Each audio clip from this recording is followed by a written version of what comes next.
বন বিজ্ঞান ও উচ্চতর গবেষণার পথে আসার পেছনে স্যার আপনার অনুপ্রেরণা কোনটা জুগিয়েছে বা আপনাকে সবচেয়ে বেশি অনুপ্রাণিত করেছে কোন বিষয়টা? আমাকে ডিসিশন চাপায় দেওয়া হয়েছে আমার উপরে যে আমি এগ্রিকালচার ইউনিভার্সিটি যাব। স্যার আমরা দেখতে পাই যে আপনার যে ফিল্ডে কাজ করার জন্য আমাদের ডেটা দরকার হয়, পরিসংখ্যান কিছু বিষয় দরকার হয় এবং ইভেন এখন মেশিন লার্নিংও অনেক গুরুত্বপূর্ণ ভূমিকা পালন করছে। তো স্যার একজন শিক্ষার্থীর দৃষ্টিকোণ থেকে এই বিষয়গুলো স্যার আমাদের কিভাবে দেখা উচিত স্যার, এই বিষয়গুলো যদি স্যার আমাদেরকে একটু এক্সপ্লেন করতেন। ধন্যবাদ স্যার। আমরা যখন ডেটা কালেকশন করি তার বেসিসে যখন আমাদের ডিসিশন ড্রিভেন হই, আমরা ডিসিশন ড্রাইভ করি, তখন আমাদের এভিডেন্স বেসড ডিসিশন নেওয়া হয়। স্যার কানাডার মতো একটা দেশে বাংলাদেশ থেকে এত সুন্দর করে প্রোগ্রেস করে যে আপনি যে বন ব্যবস্থাপনায় আপনার যে অভিজ্ঞতা অর্জন হয়েছে স্যার, সেই অভিজ্ঞতার আলোকে স্যার আমাদের জন্য কিছু এক্সপ্লেন করতেন বা আমাদের সম্পর্কে কিছু বলতেন স্যার। ধন্যবাদ স্যার। ফার্স্ট এক্সপিরিয়েন্স হলো আমাদের দেশে যে লেখাপড়াটা করছি সেই লেখাপড়াটা কিন্তু খারাপ লেখাপড়া না, আমাদের দেশের সিস্টেমও খারাপ না।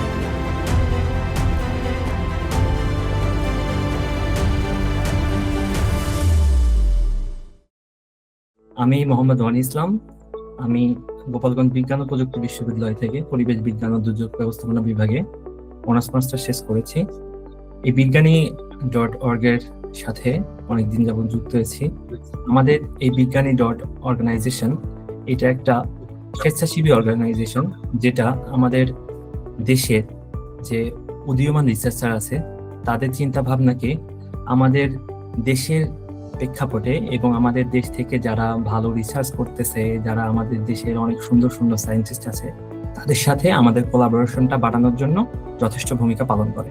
এবং আমাদের এই অর্গানাইজেশনের সাপ্তাহিক এবং মাসিক আমরা বিভিন্ন বিজ্ঞানীদের সাক্ষাৎকার নিয়ে থাকি এবং তাদের সাথে আমাদের যে নতুন উদীয়মান রিসার্চার এবং আমাদের যারা স্টুডেন্ট যারা রিসার্চ করতে আগ্রহী, তাদের আগ্রহটা আমাদের সুন্দরভাবে আমরা উপস্থাপন করে ধরে রাখি এবং তাদেরকে আরো মোটিভেট করার চেষ্টা করি। আজকের এই বিজ্ঞানী.org অর্গানাইজেশন কর্তৃক আয়োজিত সাক্ষাৎকার প্রোগ্রামে আমাদের মাঝে উপস্থিত হয়েছেন আমাদের সকলের প্রিয় ডাক্তার কাজী হোসেন স্যার। স্যারকে অসংখ্য ধন্যবাদ তার ব্যস্ততম সময়ের মধ্য থেকে সময় বের করে আমাদের সাথে যুক্ত হওয়ার জন্য। আজকের এই প্রোগ্রামে দুইটা সেকশন থাকবে। আমাদের প্রথম সেকশনে আমরা আমাদের যে অতিথি doctor Kazi Hossain sir, senior resource analyst, government of Alberta, Canada. Sir আমার সাবজেক্টের সাথে খুব রিলেটেড, বন জীববিদ্যা ও ব্যবস্থাপনা গবেষক হিসেবে আছেন। স্যার আমাদের শুধুমাত্র আমাদের বাংলাদেশের নয়, পৃথিবীর সমস্ত গবেষকদের মধ্যে একজন অন্যতম গবেষক। এবং স্যারকে অসংখ্য ধন্যবাদ আবারও জানাচ্ছি তার ব্যস্ততম সময়ের মধ্য থেকে সময় বের করে আমাদেরকে তার এক্সপিরিয়েন্স শেয়ার করার জন্য। আজকে এই অনুষ্ঠানে আমি উপস্থাপক হিসেবে থাকবো, আমি রনি ইসলাম, এবং আমার সহকারী উপস্থাপক হিসেবে থাকবে তাসিনুর রায়হান। আজকের এই প্রোগ্রামে মূলত দুইটা পার্টে আমাদের প্রোগ্রামটা শুরু হবে। প্রথমটা থাকবে আমাদের বিজ্ঞানীর কাজী হোসেন স্যারের আমাদের কিছু জানার বিষয় থাকবে এবং আমাদের যে পার্টিসিপেন্ট আছে তাদের যদি কোনো স্পেসিফিক প্রশ্ন থাকে তাহলে সেটা স্যারের কাছে করতে পারবেন এবং আমি আশা করতেছি স্যার গুরুত্ব সহকারে সেগুলোকে অ্যান্সার করার চেষ্টা করবেন। আমাদের যে আজকের যে প্রোগ্রামটা আমরা শুরু করতে চাচ্ছি, স্যার আপনি তো বন এবং এই রিলেটেড গবেষণা করেছেন, আপনার এই গবেষণার জীবনটা কিভাবে শুরু হলো? বন বিজ্ঞান ও উচ্চতর গবেষণার পথে আসার পেছনে স্যার আপনার অনুপ্রেরণা কোনটা জুগিয়েছে বা আপনাকে সবচেয়ে বেশি অনুপ্রাণিত করেছে কোন বিষয়টা, সেটা যদি স্যার আমাদের কাছে একটু শেয়ার করতেন। ধন্যবাদ স্যার। জি, ধন্যবাদ একটা ভালো ইন্ট্রোডাকশন দেওয়ার জন্য এবং আমাকে আমন্ত্রণ জানানোর জন্য আপনাদের এই অর্গানাইজেশনে। আমি আপনাদের অর্গানাইজেশনের সাফল্য কামনা করি এবং আপনাদের অর্গানাইজেশনের লক্ষ্য উদ্দেশ্য যতটুকু শুনলাম আমার কাছে খুব ভালো লাগলো। এটা ভালো। আমরা তো চাই, আমরা তো আপনাদের বয়সে ছিলাম এক সময়ে, ওখান থেকে আস্তে আস্তে মাইগ্রেট করছি সময়ের সাথে সাথে।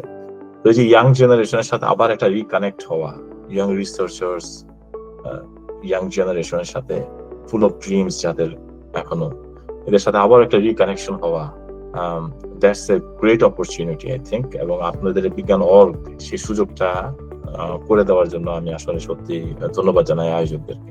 এখন আপনার প্রশ্নে যদি আমি ফেরত যাই, সেটা হলো আমার গবেষণার জীবন কিভাবে শুরু হলো, আমাকে কি অনুপ্রাণিত করলো এই বন বা ফরেস্ট্রিতে আসার জন্য। আসলে সত্যি কথা কি, গতানুগতিক, আমি জানি না, এখন আমি বাংলাদেশে নাই বহুদিন, প্রায় 18-20 বছর আমি বাংলাদেশে নাই। এখন কতটুকু চেঞ্জ হয়েছে আমি ঠিক বলতে পারবো না।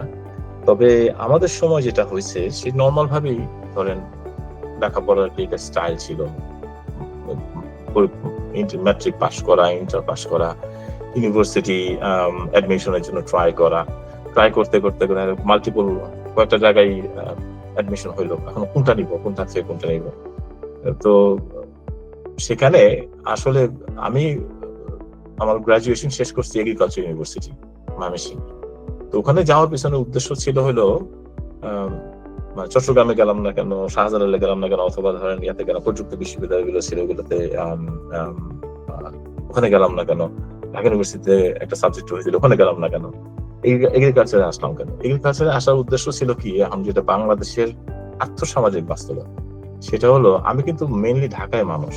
এগ্রিকালচার, ঢাকার একটা সিটি বয় আর এগ্রিকালচার সম্বন্ধে কতটুকু অনুপ্রাণিত হবে, রাইট? সো সিটি বয় এগ্রিকালচারে গেল কেন, তাও ময়মনসিংহে।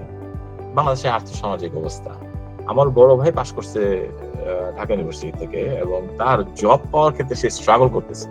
He is very good, he is professor now at the Jagannath university, কিন্তু like that.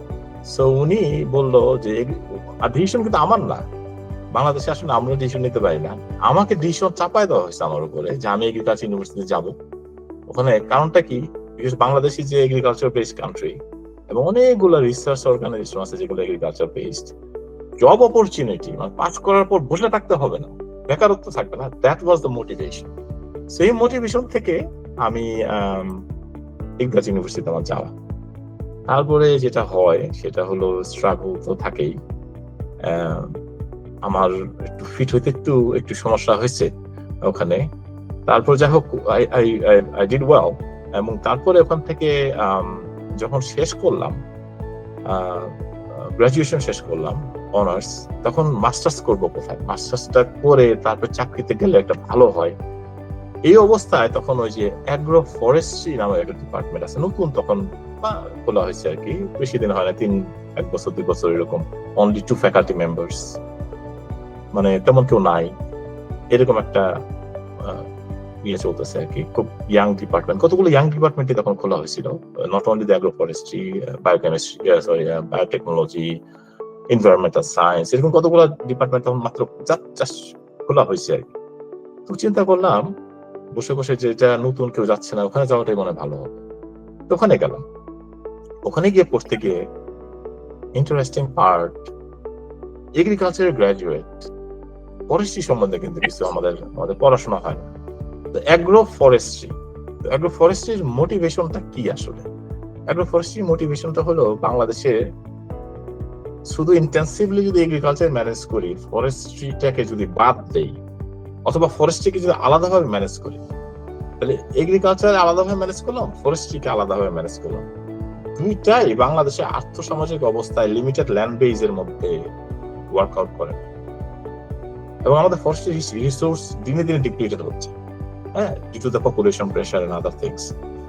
So the idea was, যেগুলো বিভিন্ন আফ্রিকান দেশে ট্রায়াল এন্ড টেস্টেড হয়েছে, ট্রপিক্যাল সাবট্রপিক্যাল রিজন, যেখানে পপুলেশন প্রেশার হাই, যেখানে একটু পভার্টি আছে, তখন দুটাকে ইন্টিগ্রেটেড ওয়েতে ম্যানেজমেন্ট করার জন্য একটা কনসেপ্ট ডেভেলপ হয়েছে, এবং এটা আমেরিকার কিছু কিছু সায়েন্টিস্ট ডেভেলপ করছে, যারা ওইসব তৃতীয় বিশ্বের সব দেশ নিয়ে কাজ করে, যেখানে ল্যান্ড বেজ লিমিটেশনস আছে।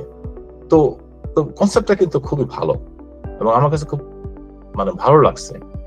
তো আমরা এরকম কিছু কিছু ধরেন ইনিশিয়েশন, যেগুলো প্রতি জমি বাংলাদেশে বলে রোড সাইড ল্যান্ড, হ্যাঁ, তারপরে ক্রপ ফিল্ডের কিছু কিছু জায়গায়, তারপরে গার্ডেন বেসড অ্যাগ্রো ফরেস্ট্রি, হ্যাঁ, এগুলো নিয়ে কিছু কিছু তখন প্রজেক্ট শুরু হয়েছে আর কি, ট্রায়াল এন্ড এরর বেসিস। তো ওখানে আমার ওই ডিপার্টমেন্টে মাস্টার শেষ করলাম, শেষ করার পরে তারপরে আপনার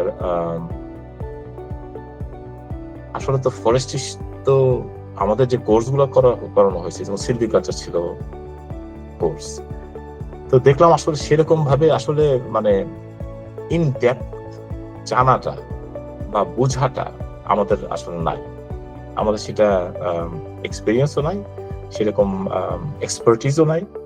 তখন আমরা আস্তে আস্তে ওই চট্টগ্রামে যে ইউনিভার্সিটি আছে, তখন এখনো বোধহয় আরো হইতে পারে আমি জানি না, তখন চট্টগ্রাম ইউনিভার্সিটি ফরেস্ট্রি ডিপার্টমেন্ট যেটা, ওখানে আমরা বিভিন্ন কনফারেন্সে বিভিন্ন অ্যাগ্রোফরেস্ট্রি সোসাইটি ছিল, ওখানে আমাদের যাওয়া শুরু হইলো আর কি। আমরা এগ্রিকালচার থেকে 2-4-5 জন যেতাম ওখানে।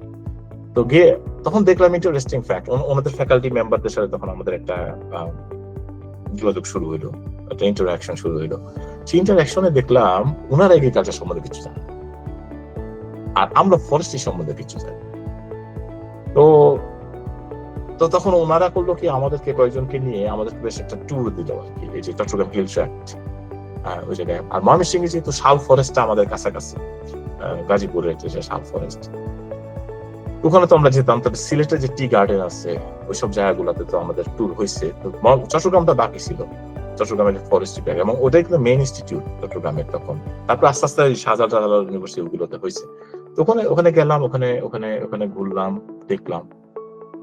আপনাদের বলতেছেন যে অনুপ্রেরণা কাজ করলো কোনটা আসলে, তো দেখার পরে তখন বুঝতে পারলাম যে ফরেস্ট্রি নিয়ে আসলে পড়া দরকার। আমার একটা সমস্যা হলো, আমি একটু স্টাববার্ন টাইপের। হ্যাঁ, আমি যেটা জানি না, ভালো কথা আমি একটু বলি, আমার আই এম নট পারফেক্ট, আমার অনেক চ্যালেঞ্জেস আছে, লার্নিং ডিসেবিলিটি যেগুলোকে বলে, আমারও কিছু আছে, এগুলো আমি বুঝতাম না। বাংলাদেশের সাথে ওদের অ্যাড্রেস করা হয় না। হ্যাঁ, যেমন আমি মুখস্থ করতে পারতাম না, আমার পক্ষে সম্ভব ছিল না কোনো জিনিস মুখস্থ করে রাখা। আমি যেটা করলে আমি রেশনালাইজ করতে পারতাম। আর আমার একটা লার্নিং ডিসেবিলিটি ছিল বাংলাদেশে। এই লার্নিং ডিসেবিলিটিটা আমার কোনো টিচাররা পিক করে, তারা যদি বুঝতো যে ছাত্রটা আসলে স্ট্রাগলটা করতেছে কোথায়, অ্যাডাপটিভ লার্নিং বলে যেগুলো এখানে আছে, এই সব দেশে আছে। হ্যাঁ, এখানে আমি খুব ভালো করছি, কারণ কি রেশনালাইজেশন, রাইট? মুখস্থ করে তো কোনো জিনিস রিটেন করে না, মুখস্থ করবো বা কেন? Why should I? Right? আমাকে বুঝতে হবে, শিখতে হবে, রাইট? টেকনিকটা বুঝতে হবে, রাইট? আর কিছু কিছু জিনিস তো এমনি মেমোরাইজেশনে আসে। হ্যাঁ, সেটা তো এমনি, এটা ন্যাচারাল, রাইট? আমার বাবা মার নাম তোমাকে মুখস্থ করা লাগে, just part of the nature, something আমরা করি, অ্যাবজর্ব করি। তো এনিওয়ে, তখন আমি তখন মনে হলো যে ফরেস্ট্রি, দেখেন আমি কিন্তু এগ্রিকালচারের গ্রাজুয়েট, ফরেস্ট্রি সম্বন্ধে কিছু জানি না। আমি শুরু করলাম আমার এনডেভার যে ফরেস্ট্রিতে আমার হায়ার এডুকেশন নিতে হবে। এটা যে কত বড় একটা স্টুপিড আইডিয়া ছিল তখন আমি আসলে বুঝতে পারি নাই। আমি লেখালেখি শুরু করলাম বিভিন্ন জায়গায়, এবং আস্তে আস্তে অপরচুনিটি আসা শুরু করলো।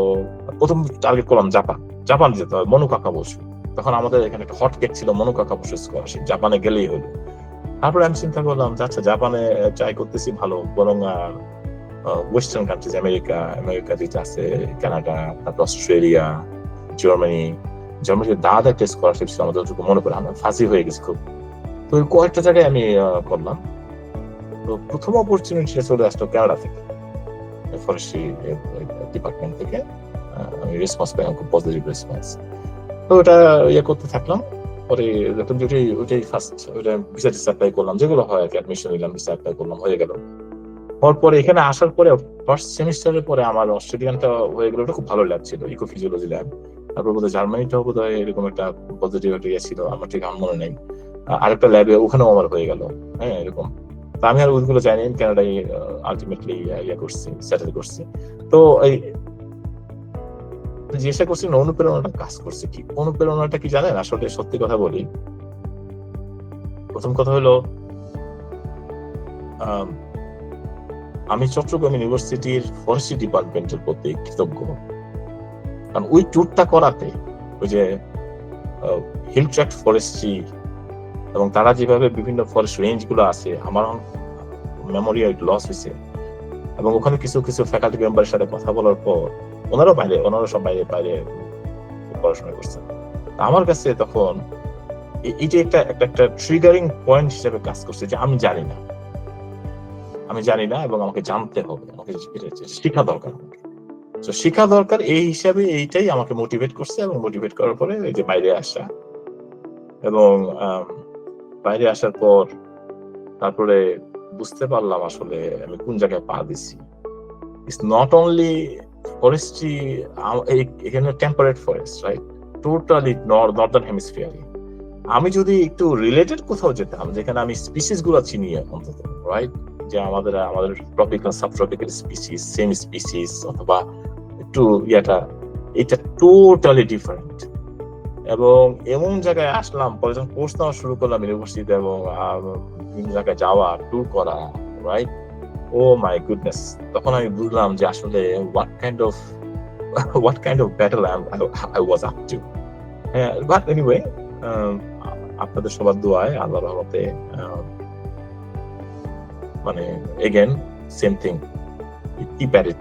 I'm not a smart guy, প্রথম কথা। আমি কিন্তু খুব একটা very smart, very talented individual, Einstein prodigy. No, I'm not like that. I'm very ordinary, average student, below average, with learning disability. But আমার ভিতরে একটা জিনিস ছিল যে I'll get through it. আমি করতে থাকি until I get it. So এই জিনিসটা আমার ভিতরে কাজ করছে, এবং এই জন্য আছে আর কি, এখন কাজ করতেছে। অসংখ্য ধন্যবাদ স্যারকে আমাদের মাঝে অনেক সুন্দর করে তার মোটিভেশন উপস্থাপন করার জন্য। স্যারের আমরা দেখতে পেলাম যে স্যারের কিভাবে তার বাস্তব অভিজ্ঞতা থেকে তার মোটিভেশনটা ক্রিয়েট হয়েছে। আমরা চাবো যে আমাদের এখানে যারা অংশগ্রহণ করেছে তাদের কোনোভাবে যেন এরকম মোটিভেশন উৎপন্ন হয়, যাতে আমরা স্যারের মতো মোটিভেট হয়ে আমাদের গোলটাকে অ্যাচিভ করতে পারি। ধন্যবাদ স্যারকে আপনার উপস্থাপনা করার জন্য, আপনার অভিজ্ঞতা শেয়ার করার জন্য। স্যার, আমরা দেখতে পাই যে আপনার যে ফিল্ডে কাজ করার জন্য আমাদের ডেটা দরকার হয়, পরিসংখ্যানের কিছু বিষয় দরকার হয়, এবং ইভেন এখন মেশিন লার্নিংও অনেক গুরুত্বপূর্ণ ভূমিকা পালন করতেছে। তো স্যার, একজন শিক্ষার্থীর দৃষ্টিকোণ থেকে এই বিষয়গুলো স্যার আমাদের কিভাবে দেখা উচিত? স্যার, এই বিষয়গুলো যদি স্যার আমাদেরকে একটু এক্সপ্লেইন করতেন। ধন্যবাদ স্যার। আসলে কি, এই ডাটা জিনিসটা আসলে কেন খুব ক্রুশিয়াল। উইদাউট ডেটা আমাদের আসলে মানে আমরা যদি কোনো ডিসিশন নিতে যাই যে কোনো ব্যাপারে, আমরা ডিসিশন গুলো আসলে জীবনে কিভাবে নেই, আমরা যদি আমাদের দিক থেকে দেখি, আমাদের ডিসিশন হইতে পারে একটা হলো এক্সপেরিয়েন্স বেসড। আমার নিজের একটা এক্সপেরিয়েন্স আছে, সেই এক্সপেরিয়েন্স থেকে আমি একটা ডিসিশন নেই। আরেকটা হইতে পারে আমার এক্সপেরিয়েন্স, যেটা আমার পারসেপশন, যেটা আমার পারসেপশনটা এখন এইটা তো subject to many other factors, right. আমি একটা জিনিসকে কিভাবে বুঝলাম, কিভাবে পারসিভ করলাম, আমার এক্সপেরিয়েন্সের যে আমার লাইফ এক্সপেরিয়েন্সের ডিউরেশন কতটুকু, রাইট, আমি কোনো জিনিস কিভাবে কতটুকু পর্যন্ত এক্সপেরিয়েন্স করছি। আবার আমার ঠিক একই জিনিস যদি আমি আরেকজনকে ইভালুয়েট করতে দেই, ফর এক্সাম্পল, আমার কাছে এগ্রিকালচার ইউনিভার্সিটি যাওয়াটা মনে হচ্ছে disastrous decision for my life. কিন্তু আমার ভাই, বড় ভাই, অনেক সিনিয়র, সে লাইফ এক্সপিরিয়েন্স করছে অন্যভাবে। সে আমার জন্য ডিসিশন নিচ্ছে, যেটা বাংলাদেশে সচরাচর হয়, মা বাবা ডিসিশন নেয় বাচ্চা কাচ্চার জন্য। সে কিন্তু আমার পছন্দ অপছন্দ ক্রিয়া করে নেই। সে আমার তখনকার ইয়াং জীবনের ফ্যান্টাসি, রাইট, ওগুলো সে কেয়ার করে নেই। সে তার দিক থেকে একটা পার্সপেক্টিভে সে দেখে সে সিদ্ধান্ত নিচ্ছে, এবং আমার চাপাই দেওয়া হয়েছে সিদ্ধান্ত, right. I have no other way. এখন কথাটা হচ্ছে কি, দেখেন, এগুলো হলো এক্সপিরিয়েন্স, কিছু আছে কনজেকচারস, কিছু আছে অ্যাজাম্পশনস, আমরা এইভাবে কাজ করি। এটাও মাঝে মাঝে দরকার লাগে কাজ, কিন্তু যদি আসলে আমাদের ডেটা থাকে, সেটা হলো কি, এটা আমাদেরকে আরো বেশি কনফিডেন্স দেয়। আমরা যখন ডেটা কালেকশন করি, তার বেসিসে যখন আমাদের ডিসিশন ড্রিভেন হই, আমরা ডিসিশন ড্রাইভ করি, তখন আমার একটা এভিডেন্স বেসড ডিসিশন নেওয়া হয়, যে আমি তো দেখছি, yes, I have seen that, right, data is suggesting that trend. এখন এই জন্য ডেটার গুরুত্ব খুব বেশি। পার্টিকুলার এখন যে আমার টপিকসে চলে আসে, জীবনের টপিকসে আলোচনা করলাম, আমার টপিকসে যদি আমি আসি, forestry, agriculture, resource based management, যেগুলো আমরা রিসোর্স ম্যানেজমেন্ট যেগুলো বলি, ইন্টিগ্রেটেড ন্যাচারাল রিসোর্স ম্যানেজমেন্ট করবো। ন্যাচারাল রিসোর্স ম্যানেজমেন্ট আমি কিভাবে করবো? ন্যাচারাল রিসোর্স ম্যানেজমেন্ট আমি তো হ্যাপাজার্ডলি করলে I can do it, I can take a decision, but haphazardly করলে আউটকামও হ্যাপাজার্ড হবে। I don't know what the hell happening, এবং আমি একটা সিদ্ধান্ত নিচ্ছি, একটা কাজ করতেছি, একটা ইন্টারভেনশন করতেছি, এটা আউটকাম কি হবে I don't know, I have no clue, right. এটা একটা পথ। আরেকটা পথ আছে, আরেকটা পদ আছে, আমি যে অবজারভেশন, যেটা ইজ অবজারভেশন ইজ ভেরি কি, অবজারভেশন কালেকশন করি আমি সিস্টেমেটিক আনবায়াসড ওয়েতে, বায়াসড হলাম না, রাইট, আনবায়াসড ওয়েতে, একটা সিস্টেমেটিক ওয়েতে, যেটা সায়েন্স আমরা বলি, সাইন্টিফিক ওয়েতে যদি আমার ডেটা কালেকশন থাকে, ডেটা কালেকশন হলে তখন কি হবে, ডেটা কালেকশন হলে সেই ডেটাটা সময়, ডেটাটা আমি যদি যখন অ্যানালাইসিস করবো, যখন ডেটাটা আমি সিনথেসাইজ করবো, সেটা একটা ইনফরমেশন চলে যাবে, রাইট, ইনফরমেশন দিবে আমাকে, সেই ইনফরমেশন থেকে আমি আস্তে আস্তে নলেজ ক্রিয়েট করবো, সেই নলেজ ক্রিয়েট থেকে আমি ইমপ্লিমেন্টেশনে যেতে পারবো, I will have a better understanding of things, আমি কি করতে যাচ্ছি, কি করা দরকার। আচ্ছা, আমরা এখানে আপনি একটা প্রশ্ন করছেন স্ট্যাটিস্টিক্স, এখন কথাটা হচ্ছে কি, আমাদের সবকিছু মেজার করা সম্ভব হয় না, সেন্সাস করা সম্ভব হয় না সবকিছু, আমরা এখন আমাদের ডেটা দরকার হয় খুব কুইকলি, খুব এফিশিয়েন্ট ডেটা দরকার, আর সবকিছু সবসময় সবকিছু মেজার করারও দরকার নেই, মানে নট করতে পারলে সবকিছু ভালো, বাট রিসোর্স পারমিট করে না, নাম্বার ওয়ান। নাম্বার টু হলো মাঝে মাঝে এটা ওয়েস্টেজ অফ মানি, আমি যে সবকিছু মাপতে যাই একসাথে, ওয়েস্টেজ অফ মানি, সেক্ষেত্রে আমরা কি করি, সেক্ষেত্রে আমরা স্ট্যাট অ্যাপ্লাই করি, আমরা সেক্ষেত্রে স্যাম্পলিং করি, আমরা স্যাম্পলের উপর ডিপেন্ড করি, স্যাম্পলের উপর ডিপেন্ড করলে আমরা একটা মোটামুটি একটা আইডিয়া আমরা পাই যে আমরা এই ডেটা সম্বন্ধে, এবং আমরা এই স্ট্যাটের একটা ভালো একটা দিক হলো স্ট্যাট আনসার্টেনটি এস্টিমেট করতে দেয় আমাকে, যে আমার স্যাম্পলের উপরে ভিত্তি করে আমার কতটুকু আনসার্টেনটি আছে আমার আউটকামের উপরে, সেটাও স্ট্যাট কিন্তু বলে দেয় যে এতটুকু আমার কনফিডেন্স আছে, এতটুকু কনফিডেন্স নাই, এতটুকু আমার এরর, মার্জিন অফ এরর এতটুকু। তো এগুলো যদি আপনি সবকিছু চিন্তা করলে দেখবেন যে প্রথম কথা হলো ডিসিশন গুলো ডেটা ড্রিভেন ডিসিশন হতে হবে থ্রু এ রিগোরাস একটা রিগোরাস স্ট্যাটিস্টিক্যাল টেকনিকের মাধ্যমে হতে হবে, হলে আমি যখন এই ডিসিশনটা রিসোর্স ম্যানেজমেন্টে অ্যাপ্লাই করব, then it will be a good decision, it will be a good outcome, এবং এর বেসিসে যখন পলিসি কি ড্রাইভ করব, পলিসি ড্রিভেন হবে যখন আমার রিসার্চ বেসিসে, that will be sound policy. এরপরও কথা থাকে, কোনো সময়ে আমাদেরকে আর্জেন্ট ডিসিশন নিতে হবে, আমার আছে, যদি আমার সময় হয় বা আসে টপিকস আমি বলবো, সেই আর্জেন্ট ডিসিশন নিতে গেলে মাঝে মাঝে we have to rely on assumptions, but that's a temporary thing, এটা একটা temporary measure, it's not a like a permanent solution হলো let data speak to itself, like let data speak, আমরা বলি ডেটাকে আমরা রিফ্লেক্ট করতে দিই আমরা। আচ্ছা, আরেকটা কি প্রশ্ন করছেন আপনি, বোধহয় হ্যাঁ sir, machine learning sir. Machine learning, আচ্ছা মেশিন লার্নিং এর কথা আসছে। আচ্ছা, মেশিন লার্নিংটা রিসেন্টলি ফরেস্ট্রিতে আমাদের এখানে আপনার এই রিমোট সেন্সিং টেকনোলজিটা ইউজ হচ্ছে রিসেন্টলি ফরেস্ট্রিতে, এবং বেশ এটা এখনো এটা দেখেন এখানে এলো কথাটা, আমি বলতেছিলাম যে আমরা কিভাবে বিভিন্ন টেকনোলজি গুলোকে আমরা কিভাবে ইন্টিগ্রেট করি, আমার অভিজ্ঞতাটা বলতেছি আর কি। আমি এখানে যে কাজ করি, সে আমার যে আলবার্টা গভর্নমেন্টের যে কাজটা আমি করি, সে কাজে আমার দুই রকমের ভূমিকা থাকে। একটা রেগুলেটর হিসেবে ভূমিকা আছে, যেখানে আমি পলিসি মেক শিওর করি পলিসি ইজ ইমপ্লিমেন্টেড এবং পলিসি কমপ্লায়েন্স আছে। আর আরেকটা আমার আছে, অ্যানালিস্ট হিসেবে আমার একটা কাজ আছে, যেখানে আমি ডেটা নিয়ে ডিল করি, বা আমি দেখি ডেটা অ্যানালিসিস করি, এবং আমি দেখি যে এই অ্যানালিসিসটা আমার কাছে যখন সাবমিট করা হয়, সেই অ্যানালিসিসটা কতটুকু রিগোরাস, স্ট্যাটিস্টিক্যাল, কতটুকু সাউন্ডনেস আছে, আনবায়াসনেস আছে, এবং কতটুকু মানে সাউন্ড, মানে কতটুকু এটা অ্যাকসেপ্টেবল, এবং এটা স্ট্রেংথ কতটুকু অ্যানালিসিসের, যে এই বেসিসে আমি একটা ডিসিশন নিতে পারবো রেগুলেটর হিসেবে। আরেকটা ভূমিকা আছে হলো রিসার্চ অর্গানাইজেশন গুলোর সাথে কোলাবোরেশন আছে, এরকম আমার একটা রোল আছে। এখানে ফরেস্ট গ্রোথ অ্যাসোসিয়েশন আছে এখানে ওয়েস্টার্ন কানাডা, ওখানেও আমি একটা মেম্বার, এবং ইউনিভার্সিটিতে গ্রোথ ইন ল্যাব আছে, সেখানে যে প্রফেসর আছে তার সাথে আমাদের কোলাবোরেশন আছে, কোলাবোরেশনে কাজ করি আমরা সবাই। তখন কথাটা হচ্ছে কি, এই রিসেন্টলি আপনার এখানে তো কানাডা তো ভাস্ট ল্যান্ড এবং ক্রাউন ল্যান্ড, বেশিরভাগ এলো গভর্নমেন্টের ক্রাউন ল্যান্ড লিজ দেওয়া, কোম্পানিগুলোকে লিজ দিয়ে দেওয়া আর কি, তারা অপারেট করবে এখানে with certain rules and regulations, right? তো এখানে এখন এত ভাস্ট ল্যান্ড, এটাকে আপনি যদি এখন ইনভেন্টরি করতে হয় আমাদেরকে। কোন জিনিসের প্ল্যানিং এর first thing is you need to have an inventory of your resources. Inventory করতে গেলে কত দ্রুত এবং কত চিপ ওয়েতে আপনি ইনভেন্টরি করতে পারেন।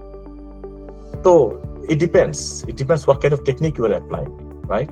একটা হইতে পারতো গ্রাউন্ড ট্রুথিং, আমি এখানে গ্রাউন্ড প্লট থাকবে আমার অনেকগুলো, আমি এখানে আমার লোক পাঠাবো, তারা গিয়ে সরাসরি প্লট সেট আপ করবে এবং মেজার করবে গাছ প্রত্যেকটা জিনিস। That is possible and that is the most accurate.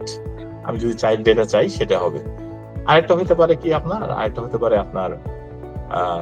Again আমি ক্রুড ওয়েতে আমার একটা এস্টিমেট দরকার, আমার একটা মেজারমেন্ট দরকার, জাস্ট একটা রাফ আইডিয়া দরকার। আমার ইনভেন্টরি অ্যাকুরেসি এতটা দরকার নাই, যতটা আমি যে কাজে এটা ইউজ হবে ডিপেন্ড করে কোন ডাটাটা কোন কাজে আমি ইউজ করব। আমার ডাটাটা কতটুকু অ্যাকুরেট হইতে হবে, রাইট? ডিপেন্ড করে কোন কাজে কোন অবজেক্টিভে আমি ডাটাটা ইউজ করতেছি তার উপর ভিত্তি করে। যদি আমার ক্রুড একটা এস্টিমেট লাগে কিছু লাগে, তাহলে আমার হয়তো রাফ একটা আইডিয়া থাকলে হবে ইনভেন্টরির। সেই রাফ আইডিয়ার জন্য আমি রিসেন্টলি দেখতেছি যে রিমোট সেন্সিং টেকনোলজি ইউজ হচ্ছে, lidar based remote sensing, drone based, বিভিন্ন ইমেজ বেসড স্যাটেলাইট। তো এইগুলা এগুলো তো ইনডিরেক্ট টেকনিক্স। লাইডার তো একটা মানে পালস, হাই ডেন্সিটি লাইডার একটা পালস শুট করতেছে, পালস বাউন্স অফ হয়ে আসতেছে, বাউন্স অফ হয়ে আসার পর আপনি সেই পয়েন্ট ক্লাউড দিয়ে আপনি দেখতেছেন, যেটা আমি জানি না আপনার কতটুকু familiar with the remote sensing technologies. তো সেটা দিয়ে আপনি ফরেস্ট অ্যাট্রিবিউট মেজার করার চেষ্টা করতেছেন। ফরেস্ট অ্যাট্রিবিউট গুলো কি থাকতে পারে? এটা stand attribute, height, average height কতটুকু, ডায়ামিটার কতটুকু, কত ডেন্সিটি কতটুকু, কতগুলো গাছ আছে ওখানে, রাইট? বিভিন্ন তারপরে কি স্পিসিস আছে, স্পিসিসের কম্পোজিশন কি, হ্যাঁ, কিভাবে এটা আমরা একটা এস্টিমেট করার চেষ্টা করতেছি অনেক রিমোট সেন্সিং টেকনোলজি ইউজ করে। সেটা করতে গিয়ে আমি দেখলাম যে বিভিন্ন এখন এখানে তো আপনার মডেল ইউজ করতে হবে, রাইট? আপনাকে এটা প্রেডিক্ট করতে হবে, আপনাকে রিলেট করতে হবে জিনিসগুলো, অ্যাট্রিবিউট, ফরেস্ট অ্যাট্রিবিউটের সাথে লাইডার যে বা বিভিন্ন রিমোট সেন্সিং যে ইমেজ আছে, ড্রোন টেকনোলজি আছে যেগুলো দিচ্ছে, সেগুলো রিলেট করতে হবে। সেগুলো করার ক্ষেত্রে আমি দেখতেছি মেশিন লার্নিং বিভিন্ন অ্যালগোরিদম, সেই অ্যালগোরিদম গুলো ওরা টেস্ট করতেছে, ডিফারেন্ট টাইপস অফ অ্যালগোরিদমস। এগুলো যে বিভিন্ন সায়েন্টিফিক পেপারে পাওয়া যায়, আপনার র্যান্ডম ফরেস্ট, তারপরে যে কি বলে এটাকে ভেক্টর, একটাকে বলে সাপোর্ট ভেক্টর মেশিন, একটা টেকনোলজি আছে। যে এই জিনিসগুলো করতেছে কি, এই অ্যালগোরিদম গুলো ইউজ করে ওরা ফরেস্ট অ্যাট্রিবিউট প্রেডিক্ট করার চেষ্টা করতেছে এবং করতেছে এক্সপেরিমেন্টাল বেসিসে। এবং আমরাও কিছু কাজ ইভালুয়েট করতেছি, আমরা দেখতেছি যে এই কাজটা কতটুকু অ্যাকুরেট, বা অ্যাকুরেট না হলে অ্যাকুরেটের মার্জিনটা কোথায়, এটা কি উইদিন 10%, উইদিন 20%, কত, এবং depending on the margin of error, margin of accuracy or precision, whatever, prediction error যেটাকে বলি, তার বেসিসে এটা কোন কাজে এই ইনফরমেশনটা, এই ডাটাটা আমরা ইউজ করতে পারি। হয়তো খুব high level, broad level strategic ডিসিশনে ইউজ করা যেতে পারে, অথবা অপারেশনালি হয়তো এলিজিবল না সেটা, অথবা হয়তো অপারেশনালি কিছু কাজের জন্য ইউজ করা যেতে পারে, কিন্তু হাই লেভেল স্ট্র্যাটেজিক ডিসিশনের জন্য ইউজ করা যাবে না, রাইট? দ্যাট। এবং আমরা যেটা করি রিস্ক অ্যাসেসমেন্ট করি। যদি আমি এই ডাটাটা, আমি রিমোট সেন্সিং এর ডাটা থ্রু মেশিন লার্নিং অ্যালগোরিদমের দ্বারা যে প্রেডিকশন আসে, remote sensing data machine learning algorithm predict করে, প্যাটার্নটা প্রেডিক্ট করে। সেই প্যাটার্ন প্রেডিক্ট করার ক্ষেত্রে আমরা দেখি যে এটা ইউজ করলে আমাদের রিস্ক কি থাকতে পারে, রাইট? এবং একটা উদাহরণ দিতে পারি আমি আপনাকে এখানে। রিসেন্টলি আমি একটা কাজ দেখলাম, সেটা হলো এখানে বিভিন্ন মানে এগুলো গেলে আসলে মানে it will take all day if I want to discuss even one topic. আমি একটু সংক্ষেপে বলতেছি। এখানে তো ইন্টিগ্রেটেড ওয়েতে ম্যানেজমেন্ট হয় ফরেস্ট এরিয়া। ফরেস্ট মানে শুধু টিম্বার প্রোডাকশনের জন্য ফরেস্ট ম্যানেজমেন্ট, ইকোসিস্টেমের জন্য, বায়োডাইভার্সিটির জন্য, এবং ডিফারেন্ট মাল্টিপল অবজেক্টিভস এখানে থাকে, সেগুলো আমরা সব ইন্টিগ্রেট করে একসাথে ম্যানেজ করি। এখানে ওয়াটার ফিশ হ্যাবিটেট থাকে, ফিশ হ্যাবিটেট গুলো ম্যানেজ করতে হয়।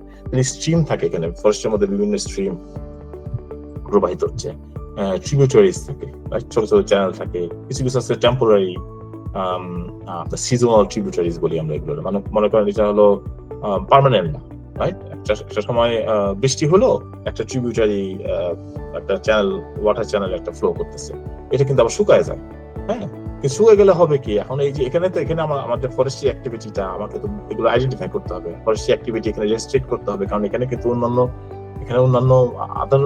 আদার ইকোসিস্টেম আছে, ওটা তো ডিস্টার্ব করলে আমাকে হবে না, নষ্ট করে ফেললে হবে না, ফিশ হ্যাবিটেট নষ্ট করে ফেললে হবে না, রাইট? তো সেই ক্ষেত্রে কি হয়, সেক্ষেত্রে আমাদের তো এখানে আমাদের জানতে হয় যেগুলো কোথায় কোথায় আসছে, কোথায় কোথায় এক্সিস্ট করে, রাইট? তো রিসেন্টলি আমি দেখতেছি যে রিমোট সেন্সিং টেকনোলজি দিয়ে এবং মেশিন লার্নিং দিয়ে তারা করতেছে কি, একটা ট্রেনিং ডাটা সেট দিয়ে তারা মেশিন লার্নিং অ্যালগোরিদমকে ট্রেন করতেছে ডাটা সেট দিয়ে, ট্রেনিং ডাটা সেট দিয়ে তো আইডেন্টিফাই এই ছোট ছোট ট্রিবিউটারি যেগুলো আছে এগুলোকে আইডেন্টিফাই করার চেষ্টা করতেছে। তো সাপোর্ট ভেক্টর মেশিন একটা দেখলাম একটা অ্যালগোরিদম তারা ইউজ করতেছে, এবং আরো আছে, আমি আসলে বলেছি নামগুলা।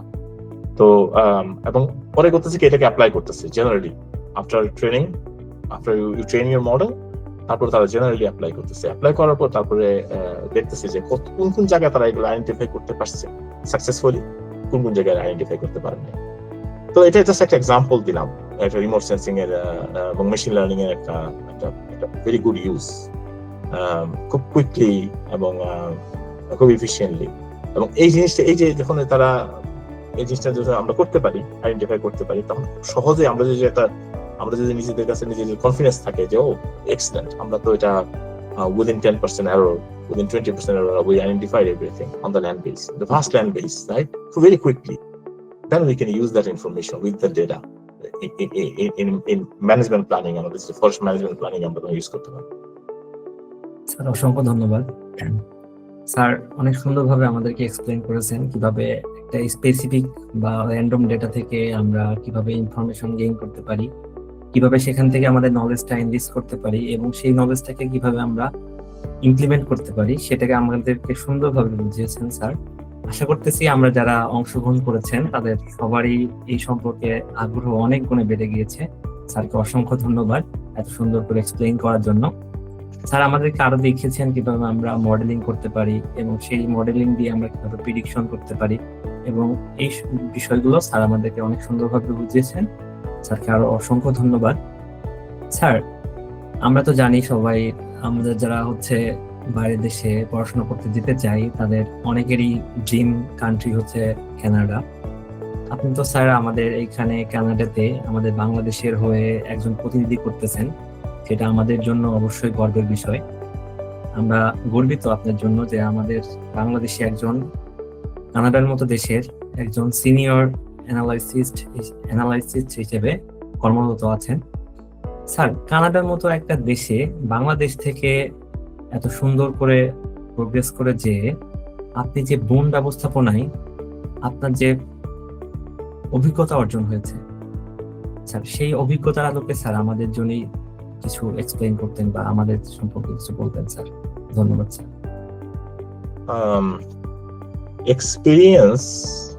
ফার্স্ট এক্সপিরিয়েন্স হলো আমাদের দেশে যে লেখাপড়াটা করছি সেই লেখাপড়াটা কিন্তু খারাপ লেখাপড়া না, আমাদের দেশের সিস্টেমও খারাপ না, আরেকটু ভালো হইতে পারতো। যেমন খুব মেমোরাইজ বেস, মানে মুখস্থ করা, তারপরে নোট বেস, তারপরে পরীক্ষা নেওয়ার যে সিস্টেমটা, রাইট? 3 ঘন্টা ধরে পরীক্ষা দেওয়া, একটা writing that kind of thing, এইগুলা ছাড়া আমি বলবো যে আমাদের ফ্যাকাল্টি মেম্বার্স যারা ছিল, প্রফেসররা, তারপরে অন্যান্য জায়গায় আমাদের যে মানে বেস নলেজ, যেটা বেস নলেজটা কিন্তু একদম খারাপ হয় না আমাদের দেশে। এটা আমরা বিশ্বের বিভিন্ন জায়গায় টিকে থাকার মতো আমাদের নলেজটা আছে, বেস নলেজ যেটা বলে, বেসিকটা।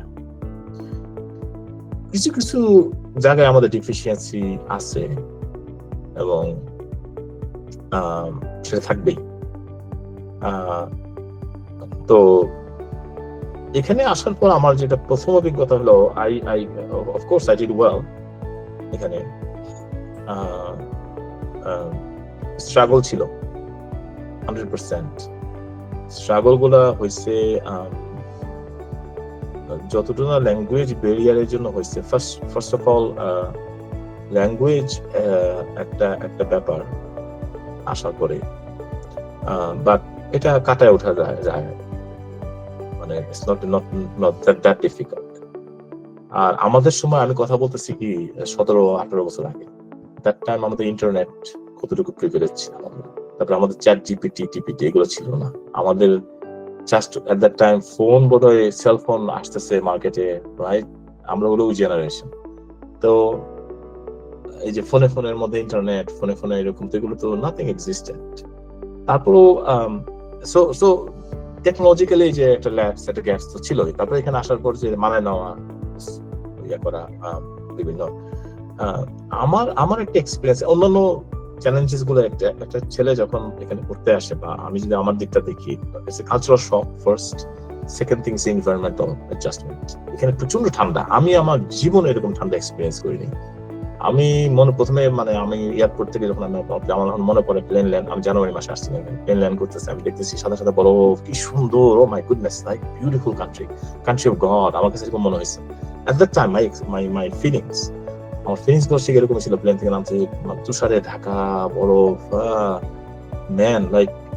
তারপরে যখন আমার প্রফেসর আমাকে রিসিভ করলো, তারপরে যখন আমার প্রফেসর আমাকে বলছে, did you bring any warm clothes with you? I told you, Bangabazar থেকে একটা, আমি সবসময় ক্যাজুয়াল থাকতাম আমার ড্রেসের ব্যাপারে, আমি কোন সময় ড্রেসের ব্যাপারে এটা আমার আছে। Yes I have this. এটাই গরম, দ্যাটস ভেরি ওয়ার্ম, রাইট? বাংলাদেশে যদি আমরা ওই জ্যাকেট থেকে, তো সে কিছু বললো না। ভাগ্যিস তার গাড়িটা কাছাকাছি পার্ক করেছিল। The moment I stepped outside, ভিতরে তো সব হিটেড থাকে, হিটিং, ভিতরে বোঝা যায় না। The moment I stepped outside, আমার কাছে মনে হলো আমার ফেসের মধ্যে জানি কে কামড় দিয়ে বসলো একটা, এমন মনে হচ্ছে কেউ কাটতেছে ছুরি দিয়ে। What is this? আমি কি এমন ঠান্ডা, আমার সারাটা শরীর মনে হচ্ছে যে কিছু একটা, কেউ একটা কাটতেছে আমাকে। আমি আমার জীবনে এরকম ঠান্ডা এক্সপিরিয়েন্স করিনি। তারপর সে বুঝতে পারছে, সে সঙ্গে সঙ্গে তার গাড়িতে নিয়ে গেল, গাড়িগুলো আবার হিটেড গাড়িগুলো। আমি একটু হইলাম, মাথাটা ফ্রিজ হয়ে গেছে তো সব। আমি তাকে জিজ্ঞাসা করলাম যে, পিপল লিভ হিয়ার, মানুষজন এখানে থাকে? Anyway, so that's a big adjustment, right? Environmental adjustment, cultural adjustment, and then you have academic adjustment. আমরা যেটা পড়ে আসছি আর এখানকার পড়ার সিস্টেম, এখানকার সবকিছু, right? Now you cope with that, right? And also you cope with your environment. Learning environment different, obviously. So it's a steep learning curve from the beginning. First, and অভিজ্ঞতা, আপনি জিজ্ঞাসা করছেন অভিজ্ঞতা, তাই না? আমাকে অভিজ্ঞতাটা আমার শেয়ার করি। ফার্স্ট অভিজ্ঞতাটা যেটা বলবো সেটা হলো অপরচুনিটি।